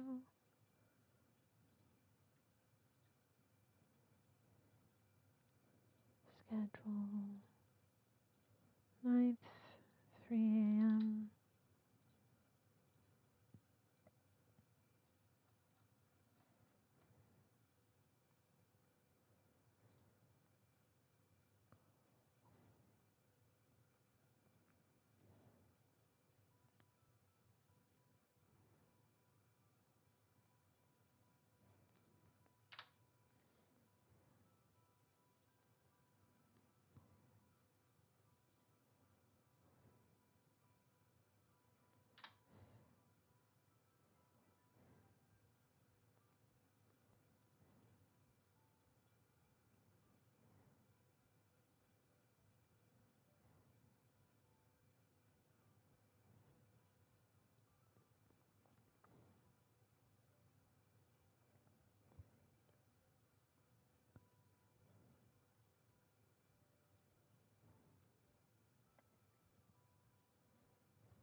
I think I prefer happy endings. Or I don't mind bittersweet, but I think I prefer happy.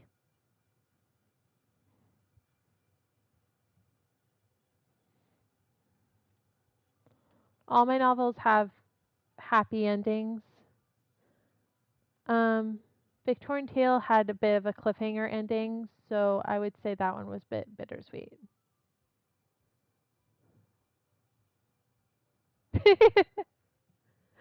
A little bit of a tragedy.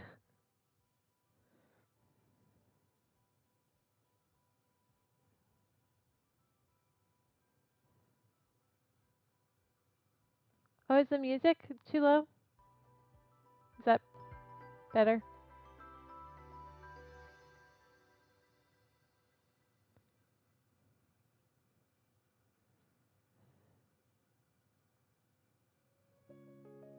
Okay, good.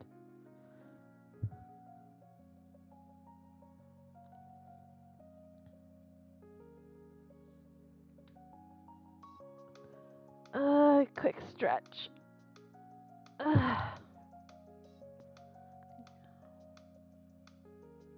Lower it by 1.5. I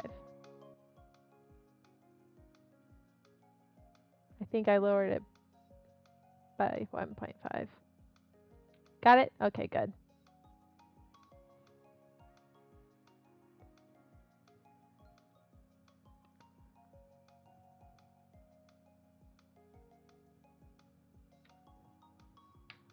Cyberpunk feels like a darker tone. I was originally going to write something along the lines of Magical Military Academy with later teens or early 20s characters, but went with a cyberpunk necromancer detective agent, so the characters went up, ages went up. That's understandable.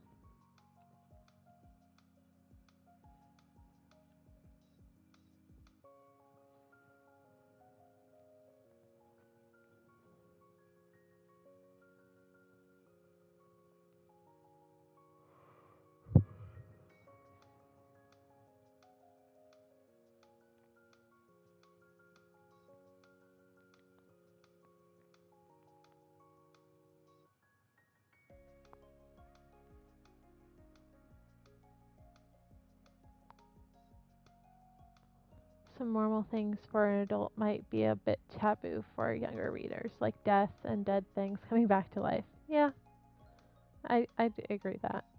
Of course, now with like the newer generation growing up with Walking Dead, not that I've never seen it personally.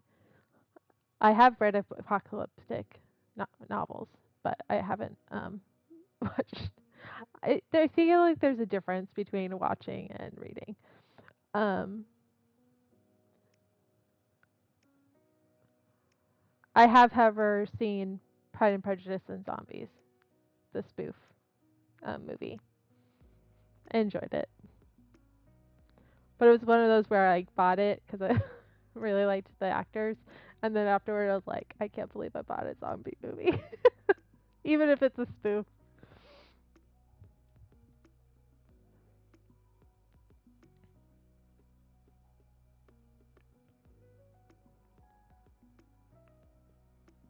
But yeah, I occasionally get like into the mood and I'll read a whole bunch of translated apocalyptic novels.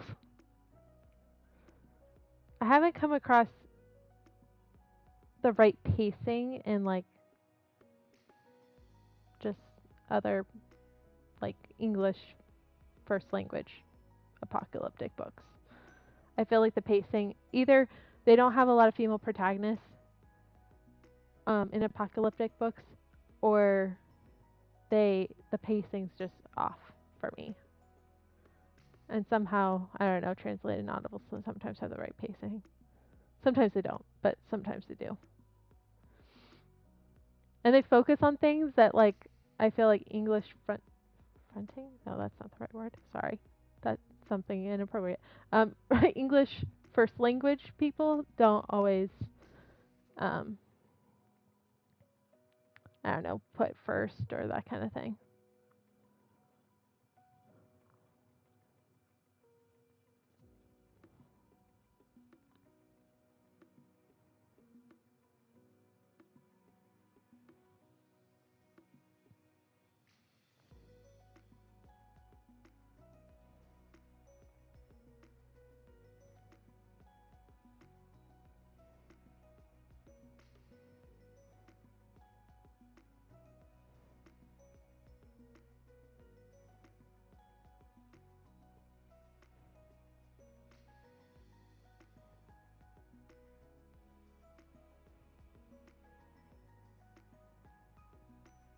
Yes, I'm familiar with Anakin Skywalker from Star Wars. I'm assuming, because yes.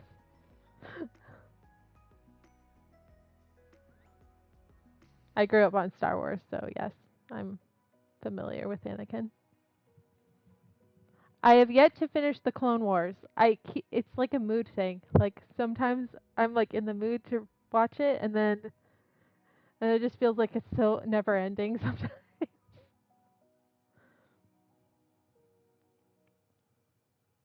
But it's like I want to finish Clone Wars so then I can watch the other animated Star Wars shows that kind of like come after it. But I've yet to do that. His arc is the general style of the arc for my main character. A good guy that goes bad, or maybe more neutral and does bad things for survival. I'm not sure yet. Okay. Uh, So he gets very morally gray. I mean, Anakin, let's face it, went further than morally gray. He went like really to the dark side, but um like is your character going to go that far to the dark side or is he going to just stay in the morally gray zone? Like will he No, not like that part. Okay, so more morally gray.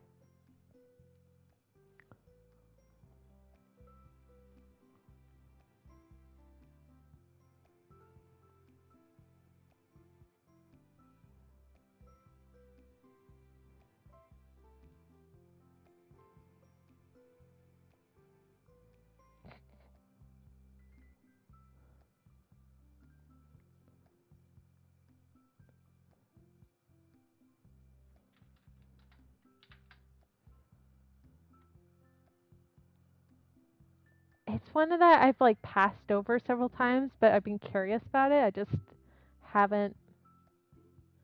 Maybe I'll sit down and try to watch it.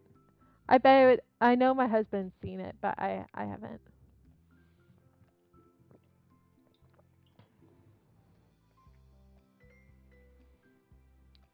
I've gotten a whole bunch of good shows from suggestions. Like one of the chatters from a couple nights ago suggested The Bear, and which I haven't seen, and then now Blacklist.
I do that occasionally with shows. Like it happens to me more when I'm watching a subbed show. Like there's a K drama on Netflix that I was really enjoying, but then it's limited series, so they update per week, and then I kind of got fell out of the loop, and then I want to get back to watching it again.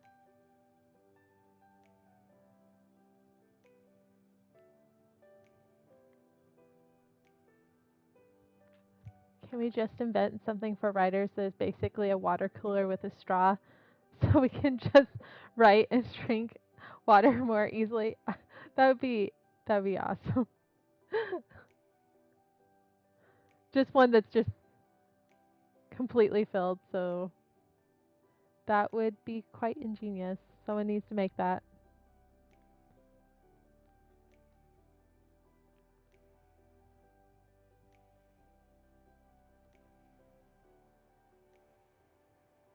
Oh yeah, the water pack back. Forgot about those that those existed. I'm like halfway done with my water, so I'll have to update it soon.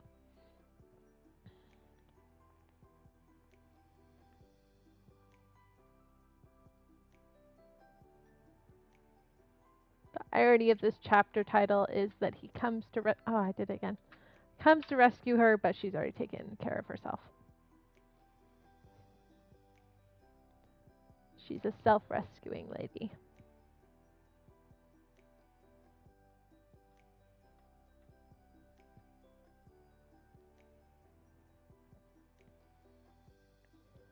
Schedule August 9th at 3 a.m. I understand. Schedule. Whew, I have scheduled a lot today. Goodness. But I want to like get to the bottom of this. Let's see how far I can push myself to do today.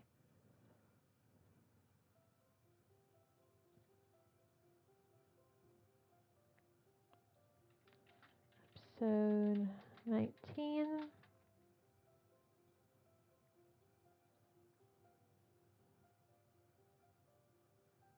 Yeah. I got a little dizzy earlier, but I think it was just that I was thirsty. But I'll keep an eye on it so that I don't overdo it today. I had been dealing with like a week's worth of vestibular migraine, and today was like the first pretty good day. And I'm just like, I don't want to overdo it, but at the same time, I want to get as much done as I can before I have another one.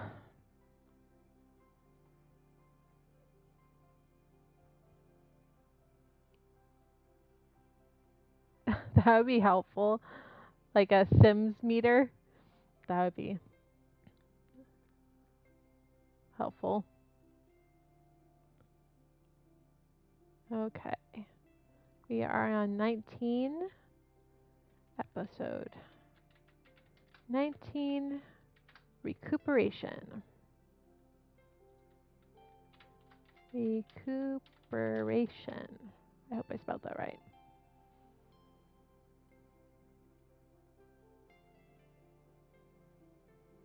And it's Ray's point of view again. Okay.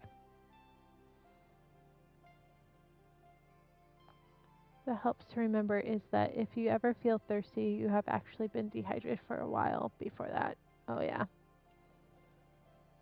And because I suffer from migraine, I dehydrate faster. So I have to be continuously drinking water.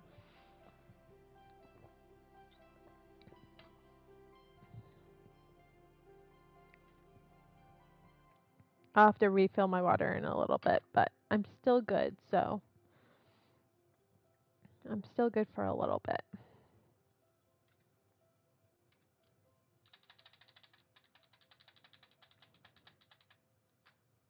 That was a short chapter.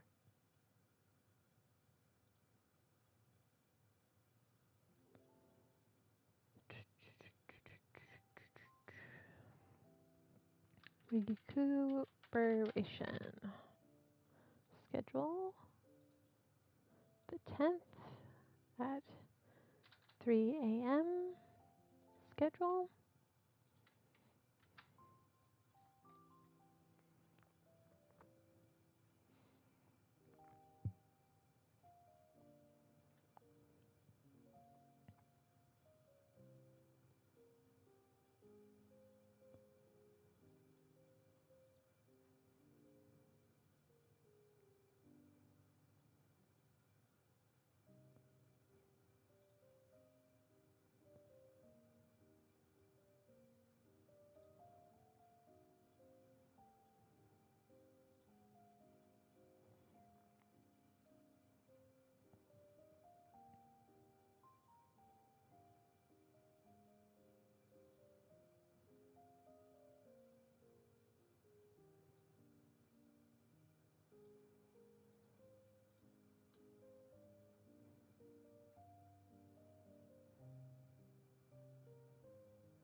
when you're laughing at your own jokes in a novel.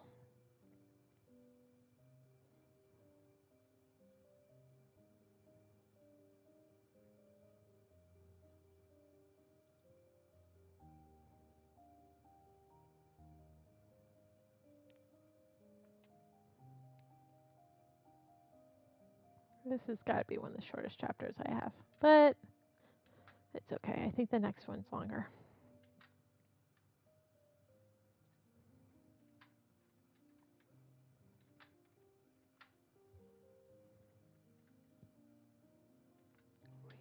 Recuperation.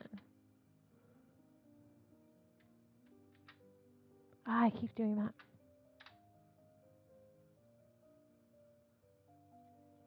There we go.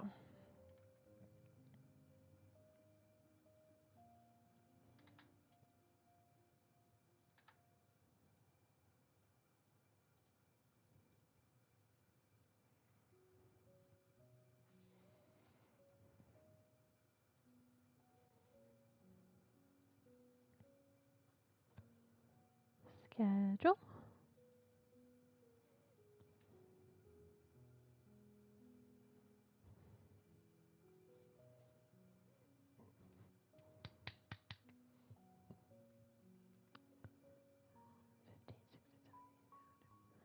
August 10th.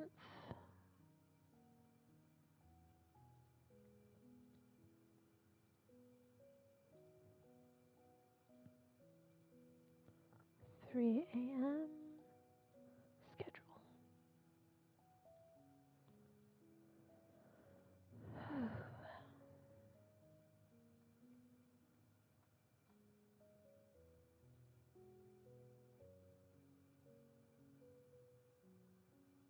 Well, that's wonderful. I'm glad you're enjoying the process. I think that's vital when you're, especially when you're world building and figuring out your filling out your character profiles.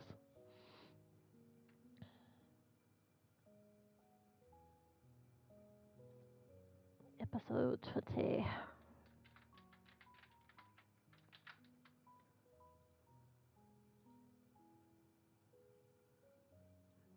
20. What happens at 20? 20.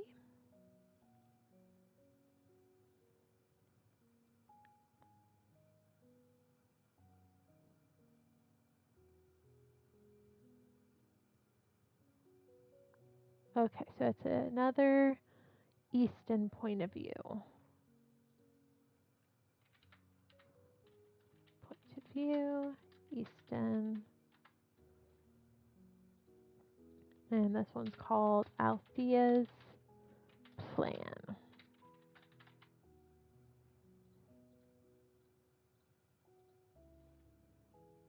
And this one's episode 20.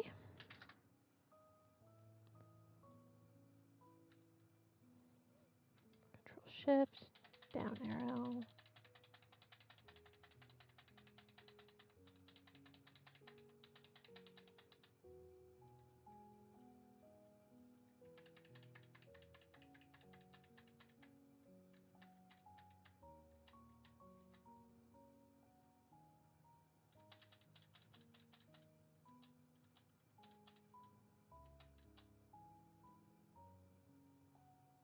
Okay, that's still her. His point of view. I got confused a little bit.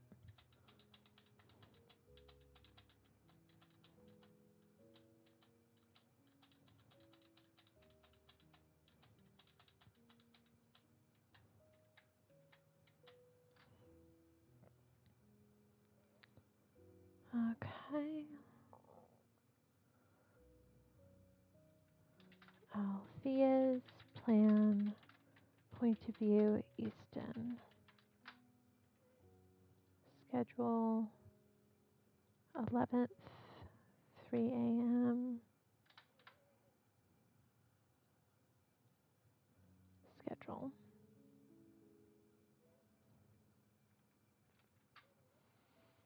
And how are we on? Okay, works fine.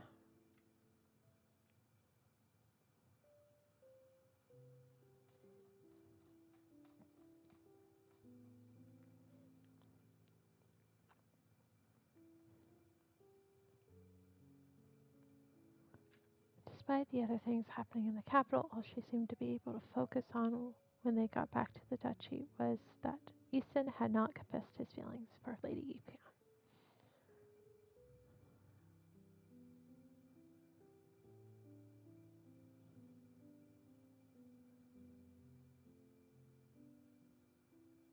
Nonchalant? Set? No? Nonchalant. Okay. Nonchalant elegance. She had drawn. She had. And the nonchalant elegance she had drew him to her.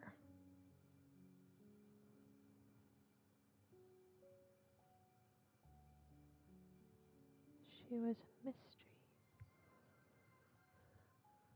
Hello, fanfictioneer guy. I love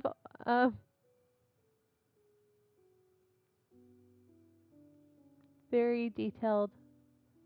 And thanks for the follow.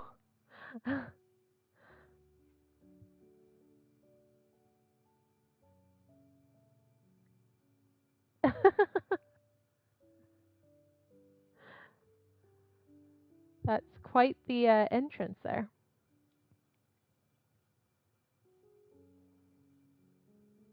I am currently working on editing and uploading my last written project.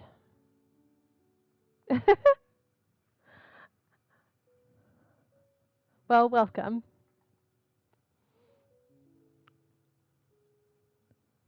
She was a mystery he wished to unravel, a puzzle he wished to piece together.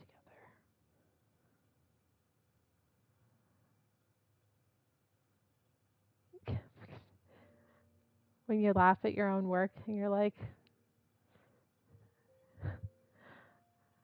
at least I still think it's funny.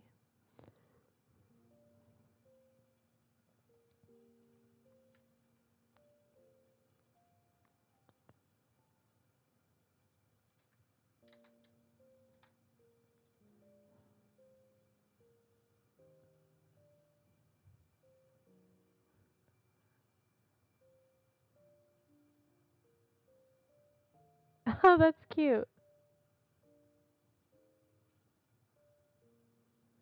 I'm still figuring out my alerts and everything.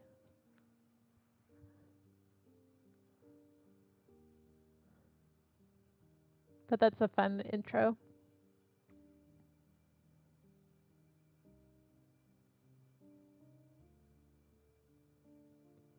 Are you working on any projects today?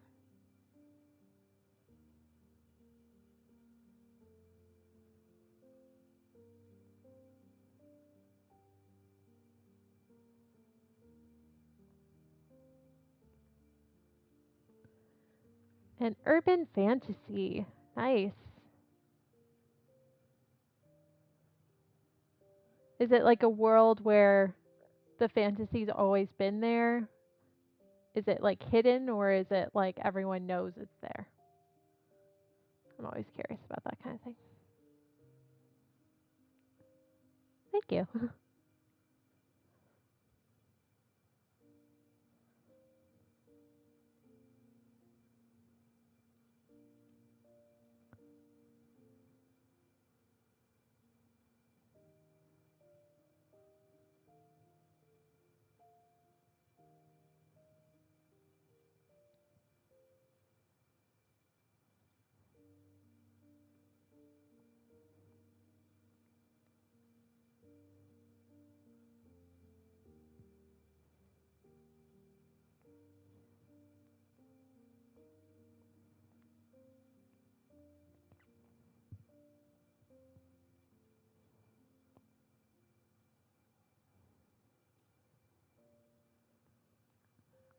Modern day, it has fantasy elements despite most things being grounded in science.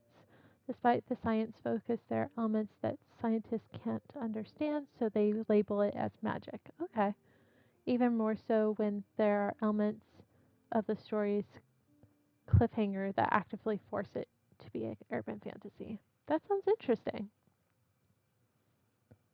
Because it reminds me of the quote where basically that any science that's, I'm probably butchering this quote so bad, but any science that can't be proven or something like that is labeled as magic.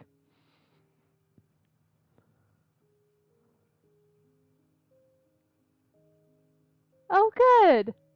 That makes me really happy. I'm glad you're getting more work done on my stream.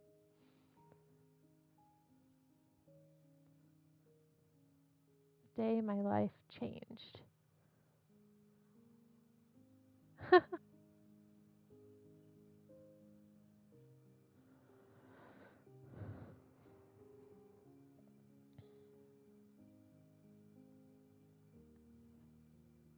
Is it first person or like the title is, or is it third person but focused on a main character?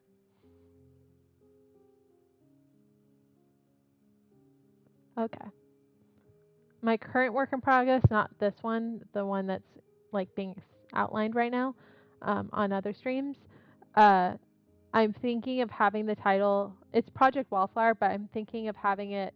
I'd rather be a wallflower, but still having it as third person. But I don't know if that'd be confusing to people. But I kind of feel like it would be like something she'd say to someone. So, and I've seen other people that have done like a first person title, but then had it third person. Yes, that quote. Any sufficiently advanced technology is indistinguishable from magic.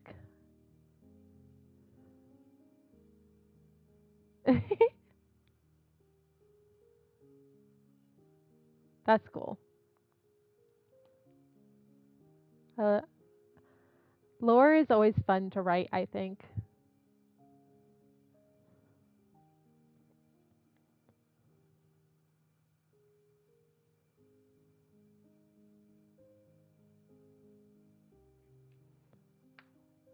The lore in Flower Path is very subtle, and then in my previous novel, Villainess from the Stars, that one is more in depth. I mean, a little bit more in depth, but it's still very subtle, the lore. Um, but there's more like, the lore is like less lore and more like a race that disappeared ages ago kind of situation.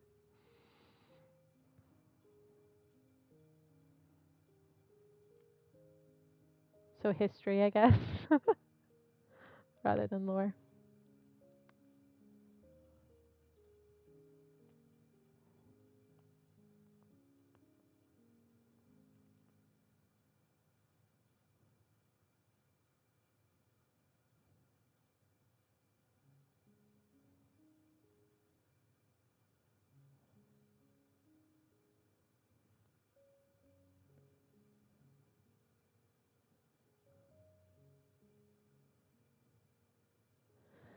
Lyria, Easton. Instead of magic technology like most would be expecting, mine focused solely on Gen X. Oh, interesting. That's a unique twist, I think.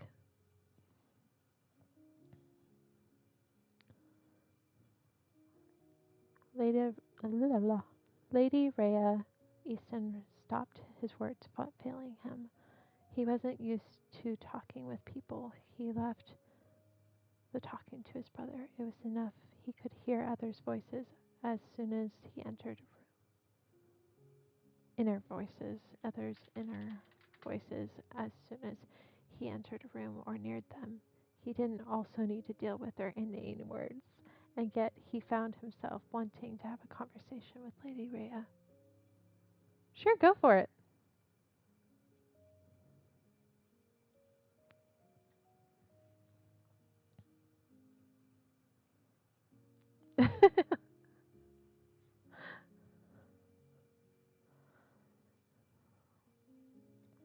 And yet he found himself wanting to have a conversation with Lady Rhea. He wanted to know more about her. Then, as if skipping the formalities of small talk, he directly asked a question he had been curious about. Why did you name your business The Flower Path?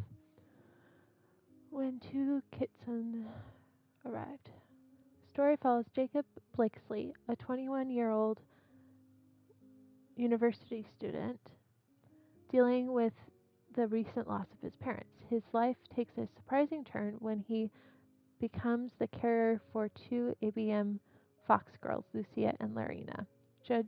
Juggling his newfound responsibilities, Jacob navigates challenges from his overwhelming coursework, his new family life, and a prank that ends up with him at a dating group meetup.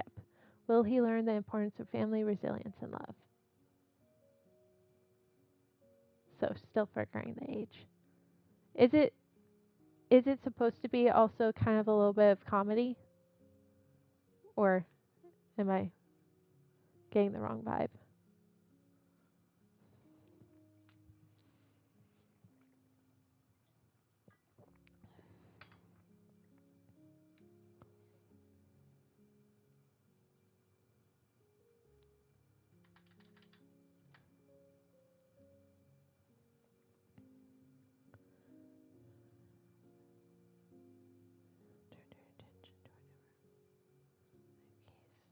Searched his features and then when I was small, I would be told stories about happily ever afters, fairy tales, if you will, but they all had something in common. The main character eventually walked down their own flower path.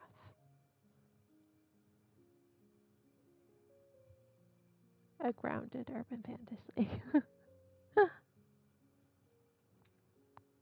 Down to earth, if you mean. Flower path represents a successful life lived. I wish to name my business after my goal in life, and it would not be too odd.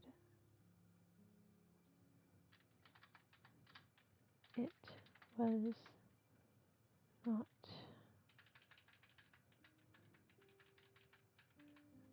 not too odd a names as many teas originate from the dried petals of flowers. I was going to make him a college kid, British college, but I realized he'd be 18 and it would look super weird, so I made him at an age where he's more mature than his younger self. That makes sense.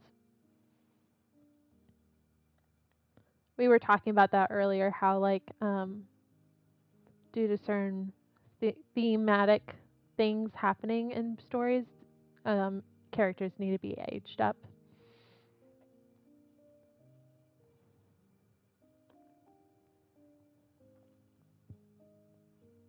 That's sweet.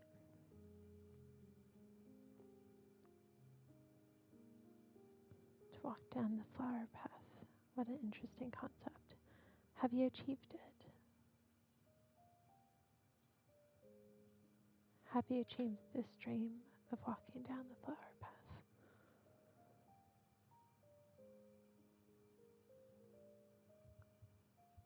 Good night. Thank you for dropping in and the follow. Doesn't that happen to all of us at some point?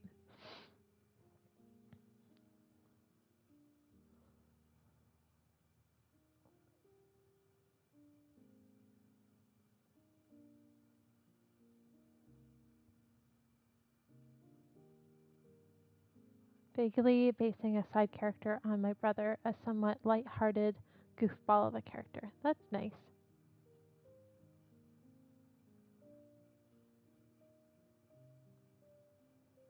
Sounds good.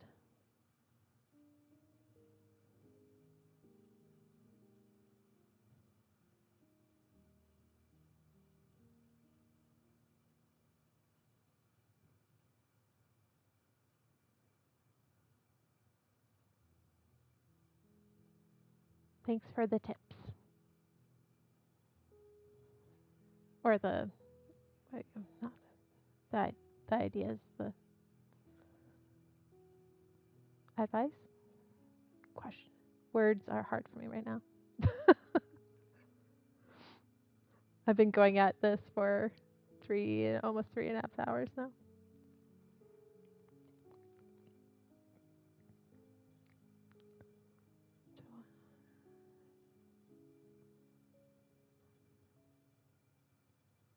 No one has asked me that, not even Alice.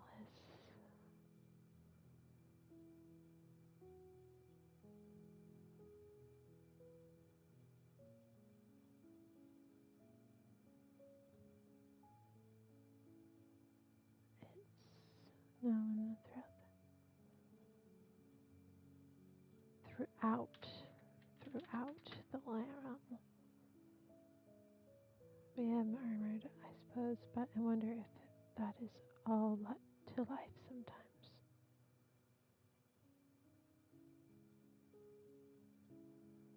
All. But I wonder if that is all to. But I suppose I wonder if that is all that.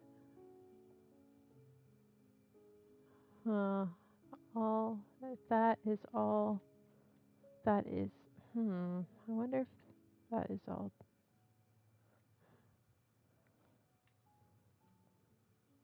Today feels really good. I feel like I'm getting back into my creative self instead of watching video after video.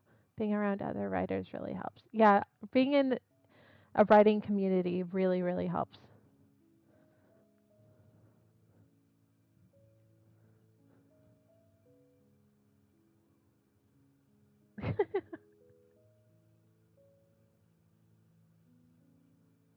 I do better. That's why decided to start doing the streams, even though I'm still versing myself on how to do the streams and stuff. I decided to start sooner than later because I do better work when I'm doing kind of like a community writing session. And I've noticed I've done more work as the streamee rather than watching the streamers. But I think it depends on the streamer too. But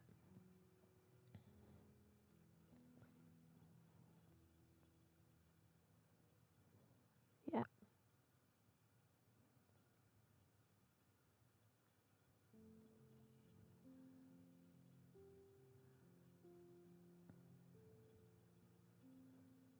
I suppose. But I wonder is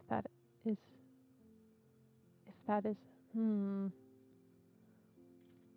if that is all there is to life. I suppose, but I wonder if that is all there is to life. Yeah, that sounds better. Bye, fanfictioneer guy. Still here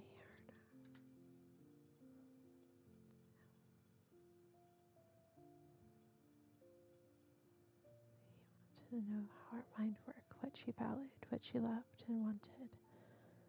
Before Rhea could I spot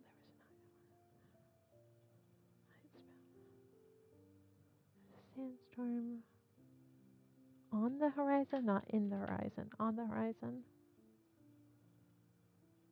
On the horizon. I'm going to say on the horizon, not on the far horizon. We are nearing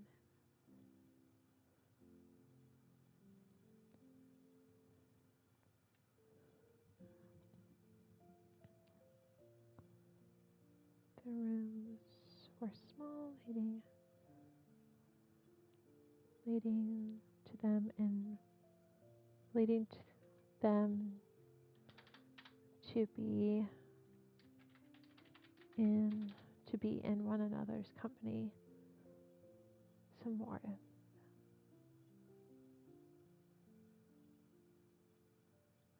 as they had a meal at the inn.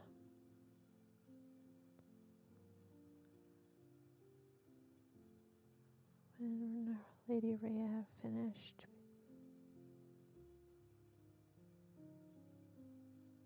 before she could retire, Easton found himself drawing her into conversation once again. What if we courted? You suddenly added a new character. Is it the one that you were mentioning that was based off your brother, or another character beyond that?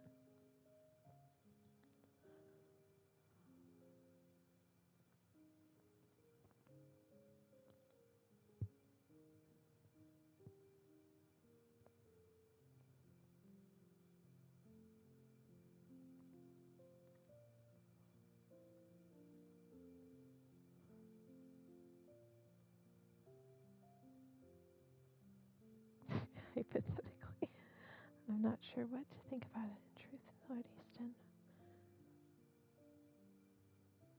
I have just come to realize you might like me. I more than like you, Lady Rhea. Oh, you fascinate me. Another one, but there will be 2 AI characters. Let's call them siblings or twins. Ooh, that sounds fun. Oh, that's awesome. I like that idea. You fascinate me. I can't help but be drawn to your very presence.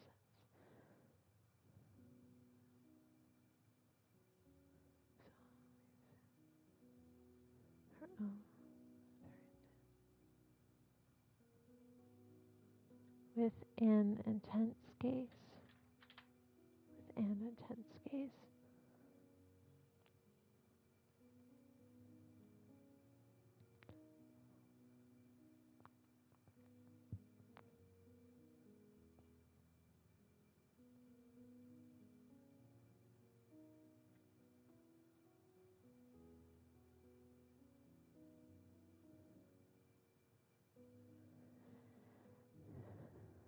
Wasn't a prize to be won. She was a being of power and elegance. He knew her. Also to have an innocence that was rare to see. He wished to cherish it and protect her from the world, but he knew it wasn't his place, at least not yet. He would show her that his words were not folly. He would show her that he cared for more than just her pretty eyes, enticing lips, or her intriguing mind, and he would do so. Do it soon.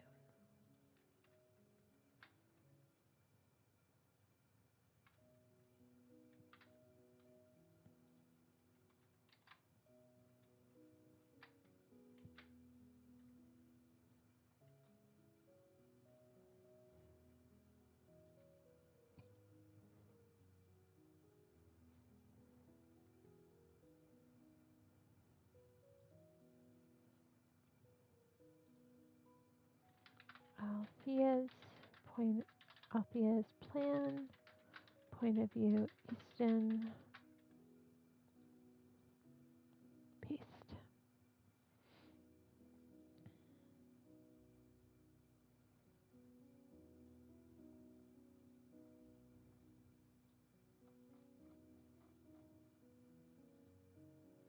And we're going August 11th. August 11th at 3 a.m.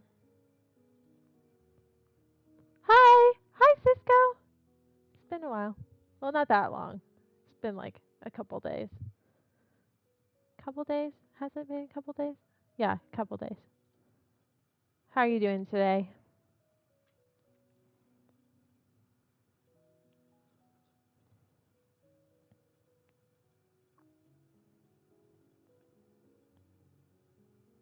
Good. I'm glad you're having a good day.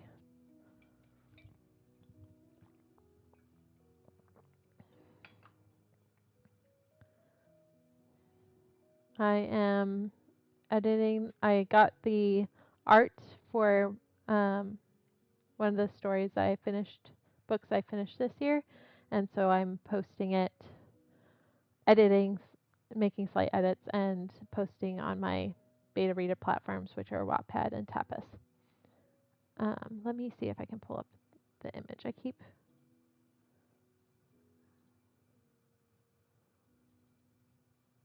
There it is. My brother did the art. He was trying. It was like a kind of new for him to do several things. So, but I'm pretty proud of him. So, yep. That's what I'm doing today.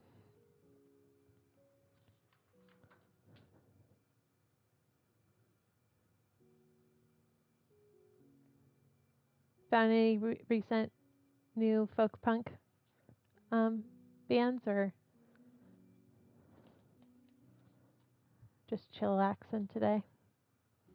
What's she up to?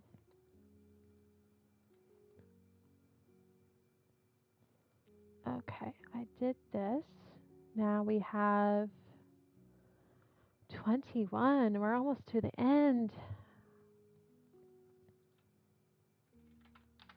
21. Episode 21. Episode. I know, this heat. I mean, I think we talked last time your heat's a lot worse than my heat, but make sure you're drinking water. I know you probably hear that nonstop, but hydration check, everybody. We were saying earlier that someone needs to make like a water cooler with a giant straw for us authors, so that we can just so we don't have to keep on getting up to get water. Instead, we keep hydrating. Yes, it's important to drink water.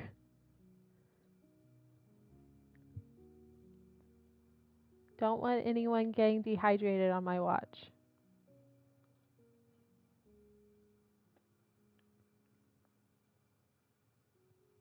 With a giant straw. A water cooler with a giant straw, right? Or just in general.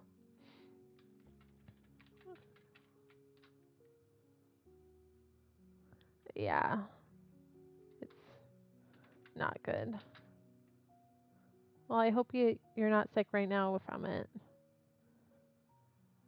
Maybe, I don't know. I don't do this, but I probably should have multiple things that I drink water from and just like fill them up and have like multiple sitting backed up in my office, so that if I don't get up for a long time, I have something always in hand's reach. That's a backup option to a water cooler.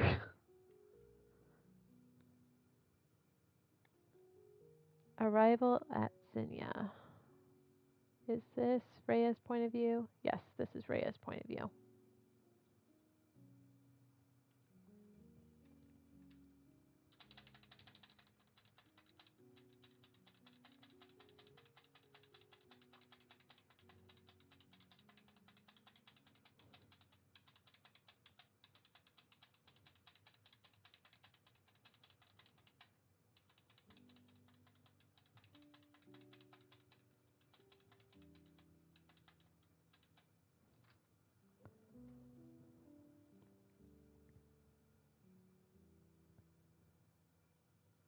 What was the name of this? Did I already write it down, or did I not write it down? Oops.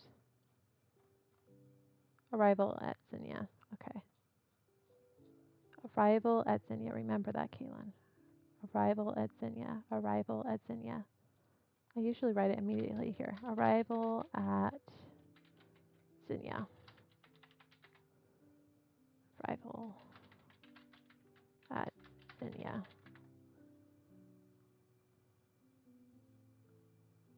Well, it's because I have a weak immune system from having. Oh, that sucks. I'm sorry that happened to you. Being chronically ill is never fun. I'm hoping my novel will get my girlfriend into reading. Have you ever been able to get someone into reading with your writing? Um, yeah. I think with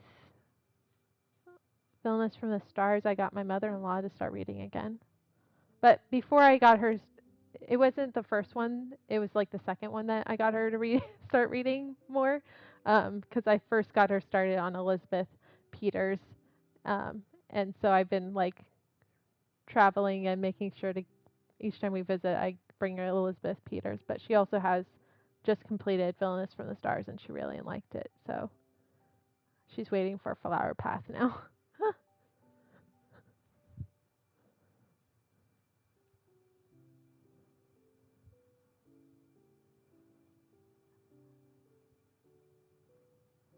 Oh yeah, that's handy.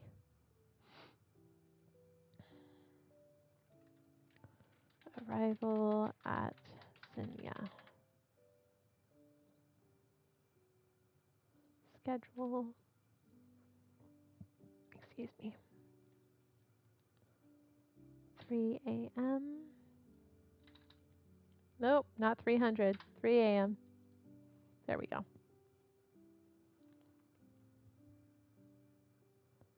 True, sadly, LOL. Can confirm not fun. Do not try to just have some fun, kids. Okay.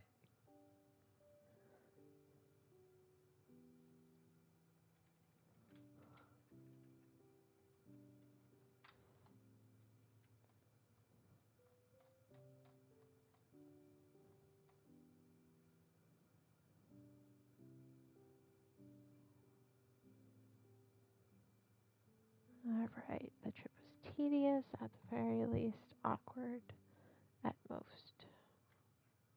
Lord Easton spoke more than he had ever done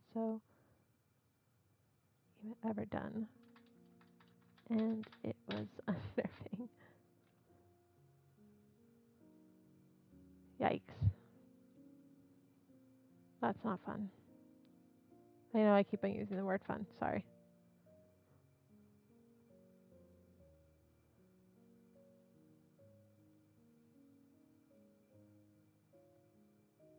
Trip was tedious, spoke more than he had ever done, and it was unnerving.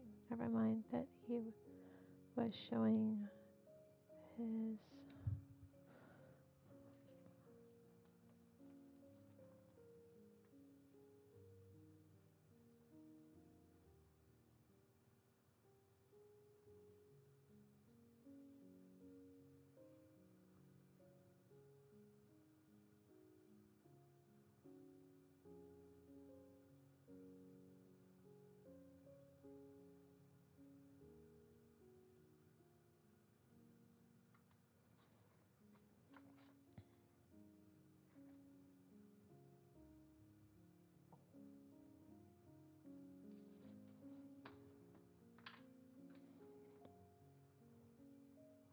spoke. It was unnerving. Never mind that he was showing his interest more clearly, even if he still. Wait, no, that doesn't sound right. Never mind that he was showing his interest more clearly. That sentence just is really awkward. Okay. Never mind. Even if he still had not asked Rhea if she would court him, she got the sense it was only time before he would.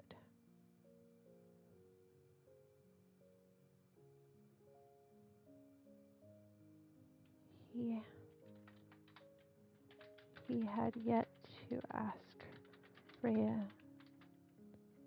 to be requested, had yet to request to court Rhea, but she felt like it would come at any time. That's better than it was.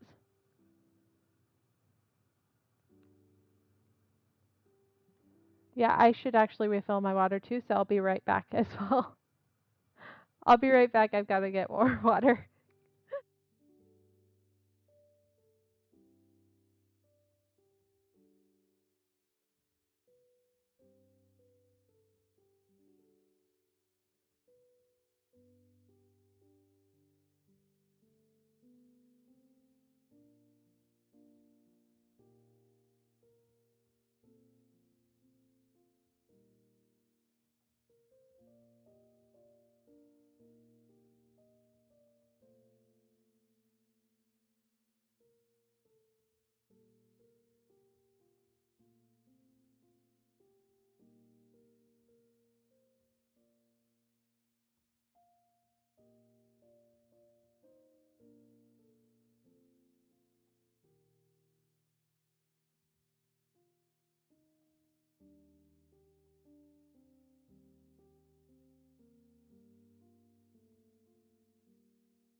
And I'm back.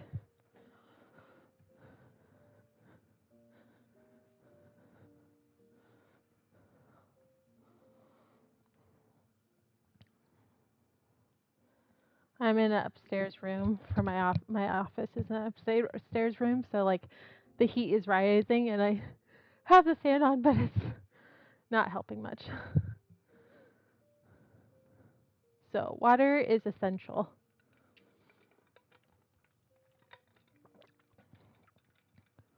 What genres do you like to write?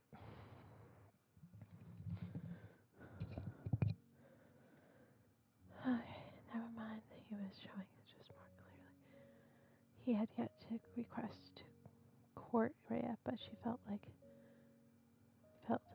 it could it would come at any time.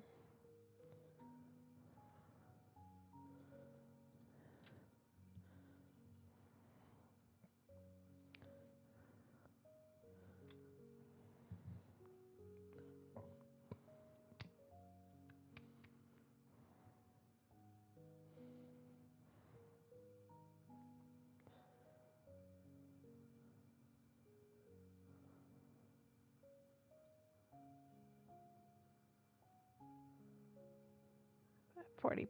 Okay. Haven't got any warning beeps from my headset yet, so should be still okay for a little bit longer.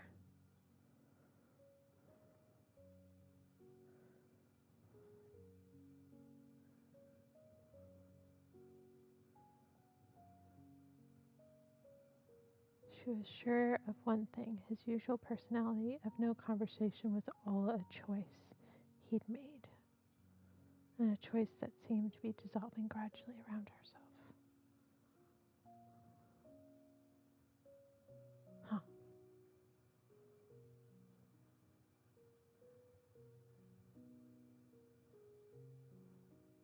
Sorry, I have like a modulator thing. Um, Still figuring it out, but that's fine.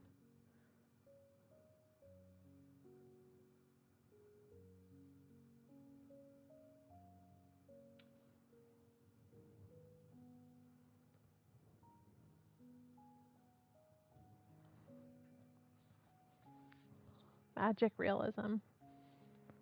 That's different from um,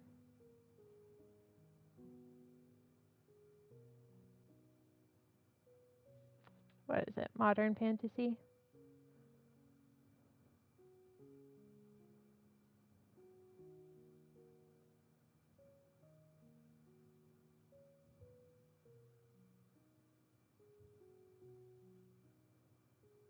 Urban fantasy. That's different from urban fantasy, I'm assuming. Because magic realism's more like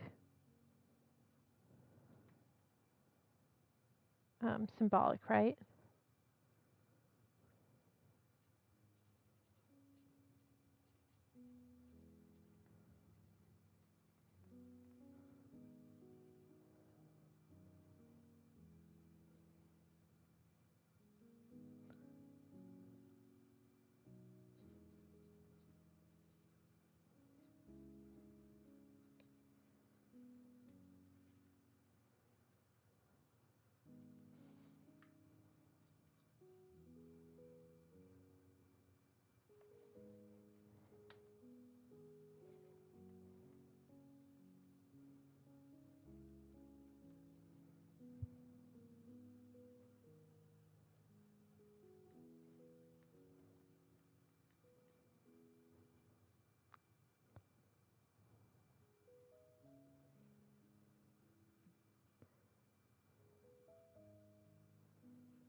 Gothic stuff is something I really enjoy. I have always been a fan of darker stuff. Maybe that's from my exposure to vampire movies and how my life got messed up as a kid with my dad's passing. Oh.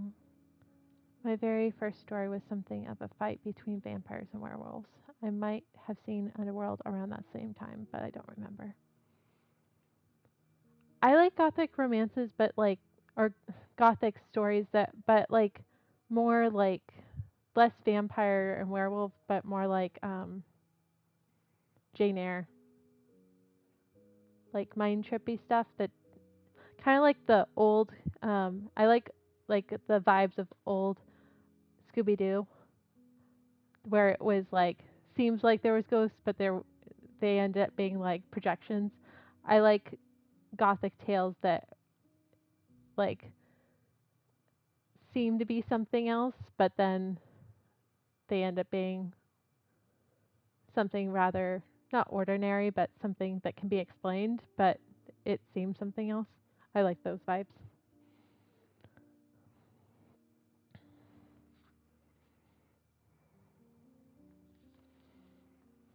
Also, Rebecca. Rebecca was like that too. And 13th Tale, that one too. I love classic Scooby Doo. I feel like they ruined it later on, honestly. Classic Scooby Doo was the best.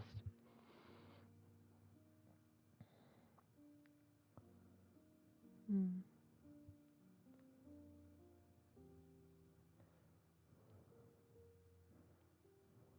Always loved horror movies and monsters. I could always seem to relate to them.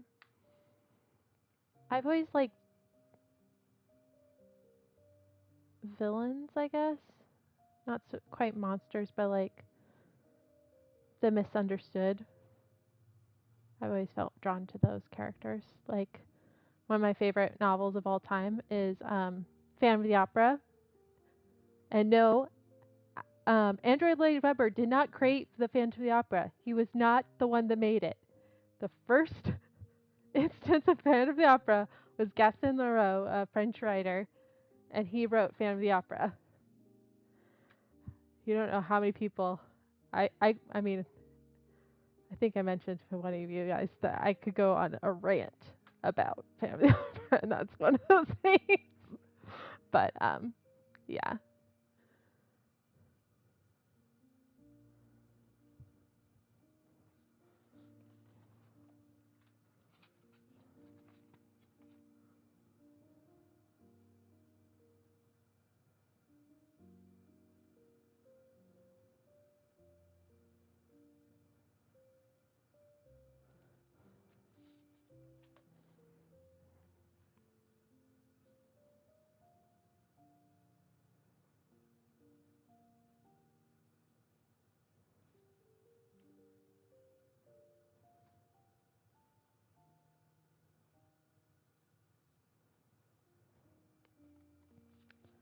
So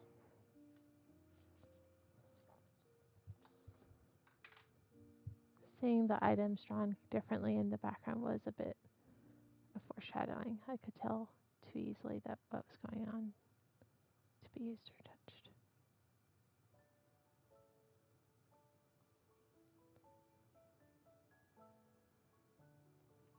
Hmm.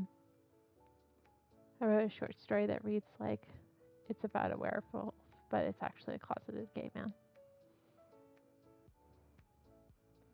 I feel like there's like a lot of like layered storytelling that can be done with kind of like a gothic story without it being something supernatural, but it feels like something supernatural. I don't know. I like that vibe. I keep saying vibe. I don't know why that's my go-to word lately.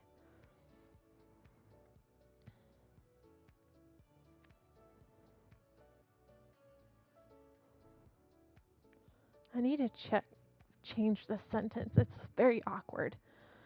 She was sure his usual personality of no conversation was all a choice he'd made, and a choice that seemed to be dissolving. She was sure his usual personality of limited conversation was all a choice he'd made, and a choice that seemed to be dissolving gradually around herself. I like when stories have that interesting twist and you realize what you had assumed through the story was wrong. but it makes sense in the end. Yeah.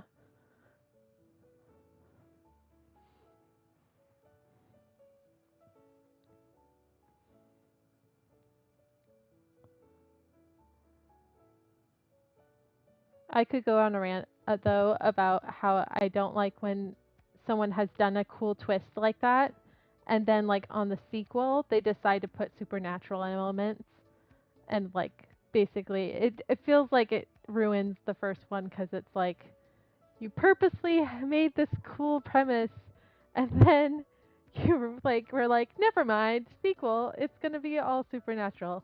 Like I said, I don't mind some supernatural elements. Like I like werewolves, and maybe that's the only supernatural thing I like. Shapeshifters. What else? Fairies. I'm trying to think of other supernatural things I like, but I can't think of any right off the top of my head right now. Um, but um, yeah, it bugs me when something like initially in the first movie or say something was like all the big twist was it wasn't something supernatural, and then the sequel or like future like serial things, which um, happened with Scooby Doo, but also happened with the movie that I had liked the first one on, and then the sequel they're like, never mind, we're gonna put this supernatural spin on it, and you're like, it's not a spin, you're just being lazy. But in that instance, they're being lazy. Like I said, I don't mind supernatural stories, but I just feel like they need to be like, I feel like well crafted is I guess the word I well crafted. And there's certain supernatural elements I'm not a fan of that I will actually DNF a book if they show up. But um, there's others I don't mind. Just I can't think of what they are from the top of my head because I just said werewolves and fairies, and I can't think of the other things right now off the top of my head.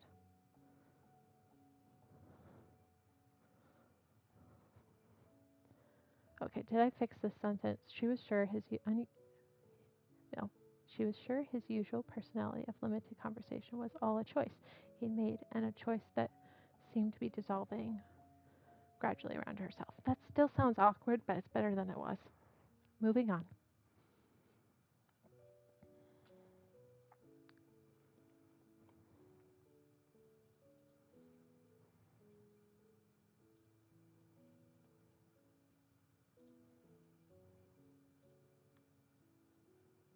Instead, they focus on cleaning up after the coup and helping the people get a better sense of security.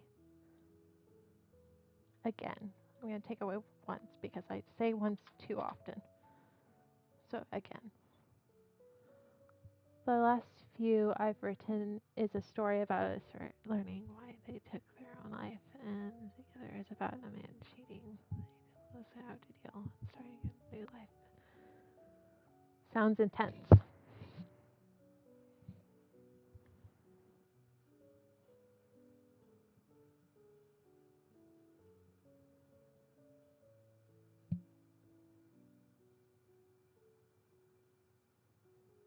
Yeah.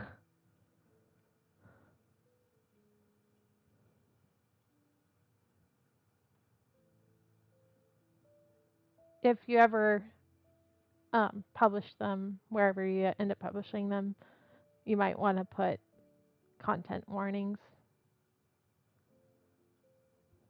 which I know content warnings sometimes are like a whole can of worms, but okay.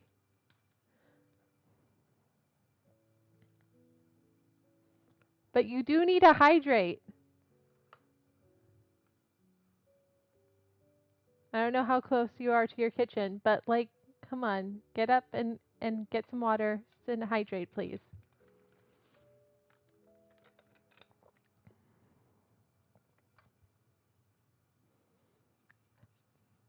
Yeah, Tapas does that definitely with their novels, web novel, no, their comics. Sometimes I feel like it wasn't a warning I needed, But like maybe that's because I don't know. I expected to get really dark when it said something, and then it's not as dark as I thought, and I'm like, oh, that wasn't nearly as bad as I thought from the morning. But I mean, everyone's level of what they can take is different, so.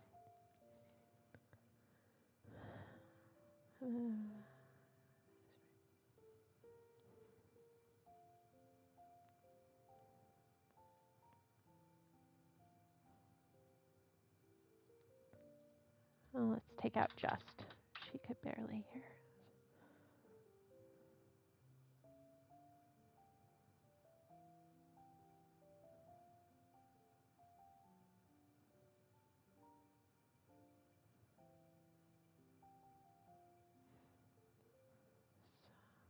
Saw Easton's features were a blank mask.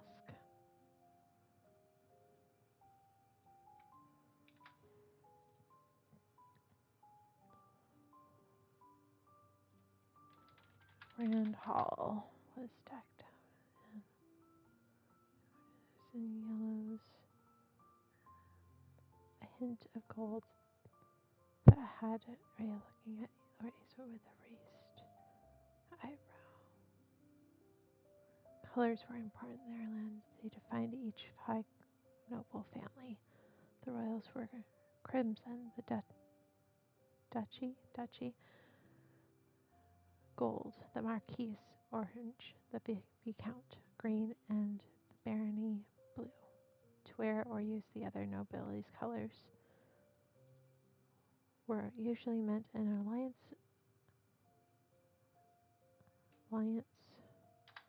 usually through marriage, but occasionally political.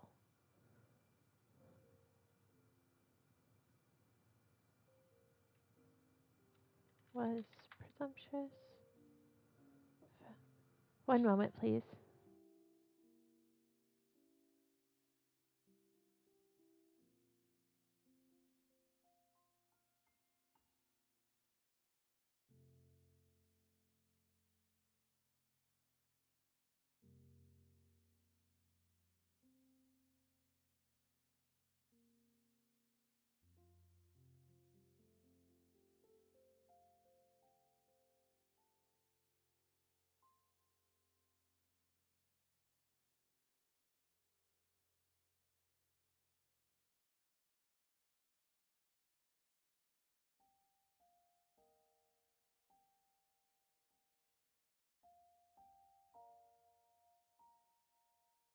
All right, I'm back. The fact that the decorations of the ball had hints of gold was presumptuous, and from the slight irritation that passed through Lord Easton's features, he noticed it as well. The Marquise's wife was quick to take Rhea from Lord Easton's side and bring her over to where some other one were chatting. I heard your business endeavors have been quite prosperous, Lady. Wow, my tummy's rumbling. I'll need food sustenance soon. One lady with green hair, that of the Fernlands, from the Fernlands, spoke up. Her gray eyes sparkled greed and envy. I'm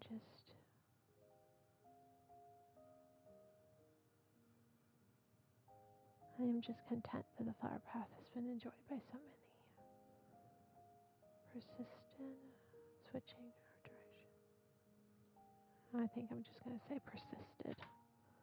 I've heard that Lord Fabian Fern works alongside you. Must be very close. His friend and business partner. That is all.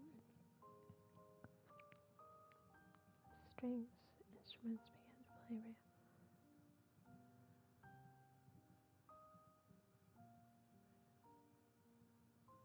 Hoped that would be disinclined the young man from asking. I find Piedmont know just how to lead me. And Lord Easton was replaced by another. It's a man with fiery orange hair. Pushed past him and took her in. Come, then I'll show you how it's done. has supplied her with the introduction he failed to give.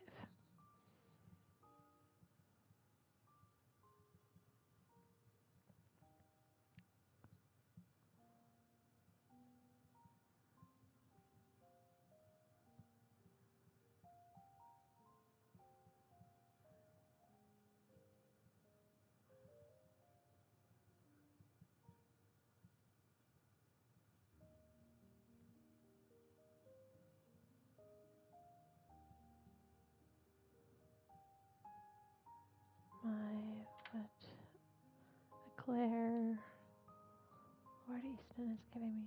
What have you done to him? He's not easy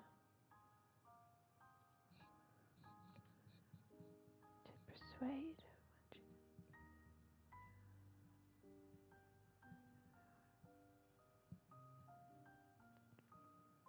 Where are you?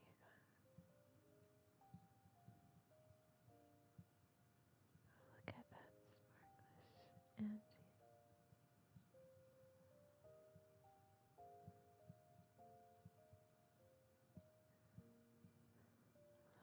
oh, look at that sparkless. How his glare burns. Wonder.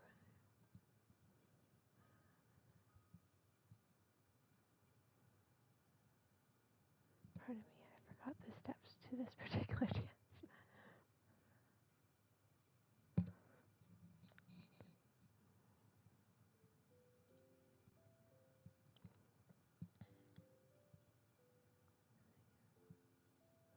Actually grateful not to hear it from his lips. She couldn't help. Still here, just distracted. How's the progress? On 21, and it's a relatively long chapter, so still working. I had to rewrite a couple sentences because, like, even for a beta reader copy, like where I'm trying not to get my perfectionism too rampant, I was like, no, this needs to be reworded.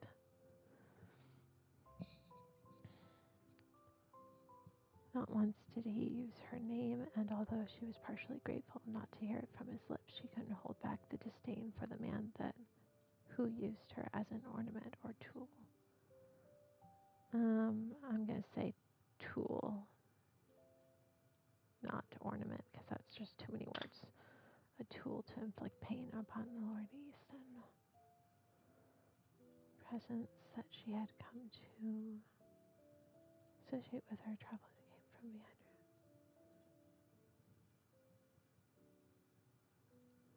her. His voice, a near whisper in her ear. That man is dangerous.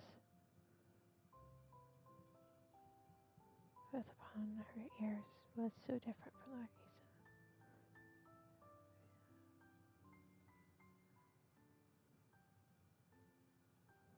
Rather uncomfortable dance she just had. She couldn't help but wonder how dancing with Lord Easton would feel like. She placed her hand in his. You may. His hands held her. I found myself editing a lot before I was really finished. At least you've completed it, even if you want to rewrite some parts. True. I'm mostly just trying to get it to the point where it's like good enough to like have my readers read it and give me their feedback, because it's like I said, I use Tapas, and Wattpad is kind of like my beta reader platform. Trying to get readers that aren't my family to tell me what they think.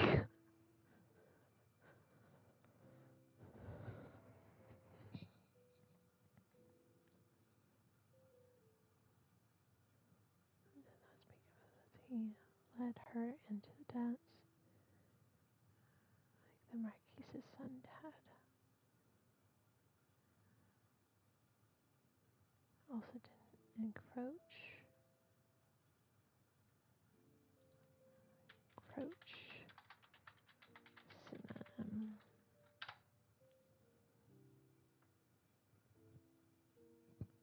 Maybe infringe is better. Fringe upon her.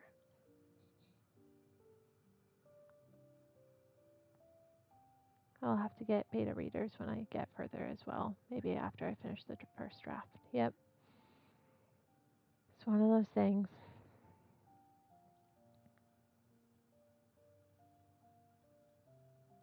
Trust her and dance to you that didn't infringe upon her.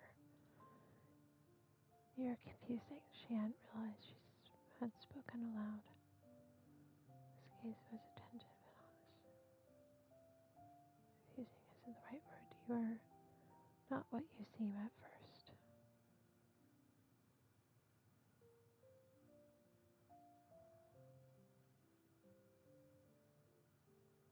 Aren't we all, Lady Rhea?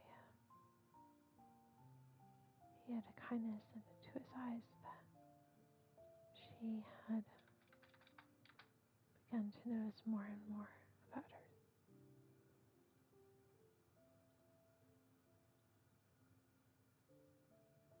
Around herself, she felt herself relax from the tension from before.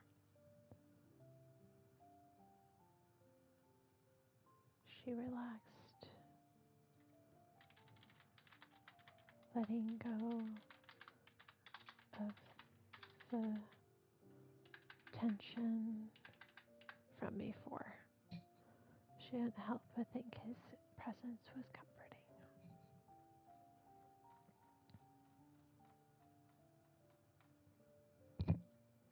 After this chapter's uploaded, I think I might need to take a break. I may come back for another stream later this evening. But I'm hungry and I need to go on a walk and a couple things. So, but that's after I post it. Schedule 12.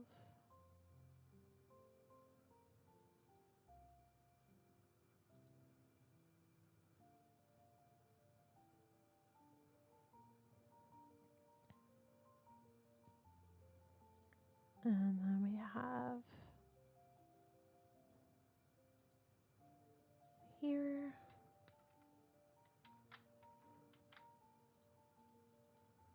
Paste.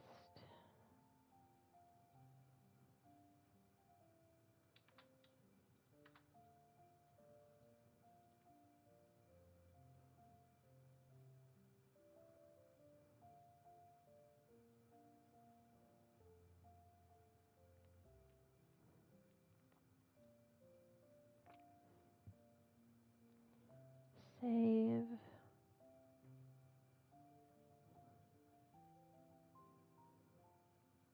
Would you like me to do a raid onto another writer's channel?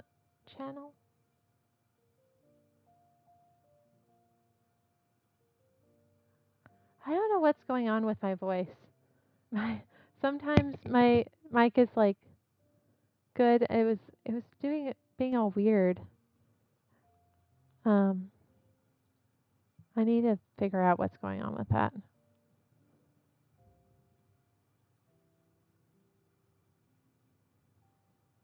I'm just going to be focusing on my writing. Okay. I'll see if I can find a thingamabobber. All right.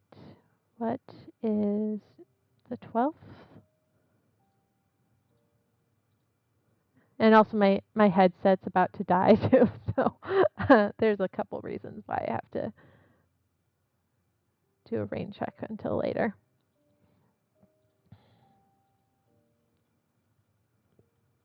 Yay! We got a lot scheduled today. Goodness, we got more than 10 chapters in. That's good progress. Alrighty, I'm going to go ahead and stop the stream now, but I'm going to send you guys over to hopefully another writer channel. If there's not any writer channels, then I might just end the stream, but I'll try to get you guys to like a crafting or some art or something like that. One moment.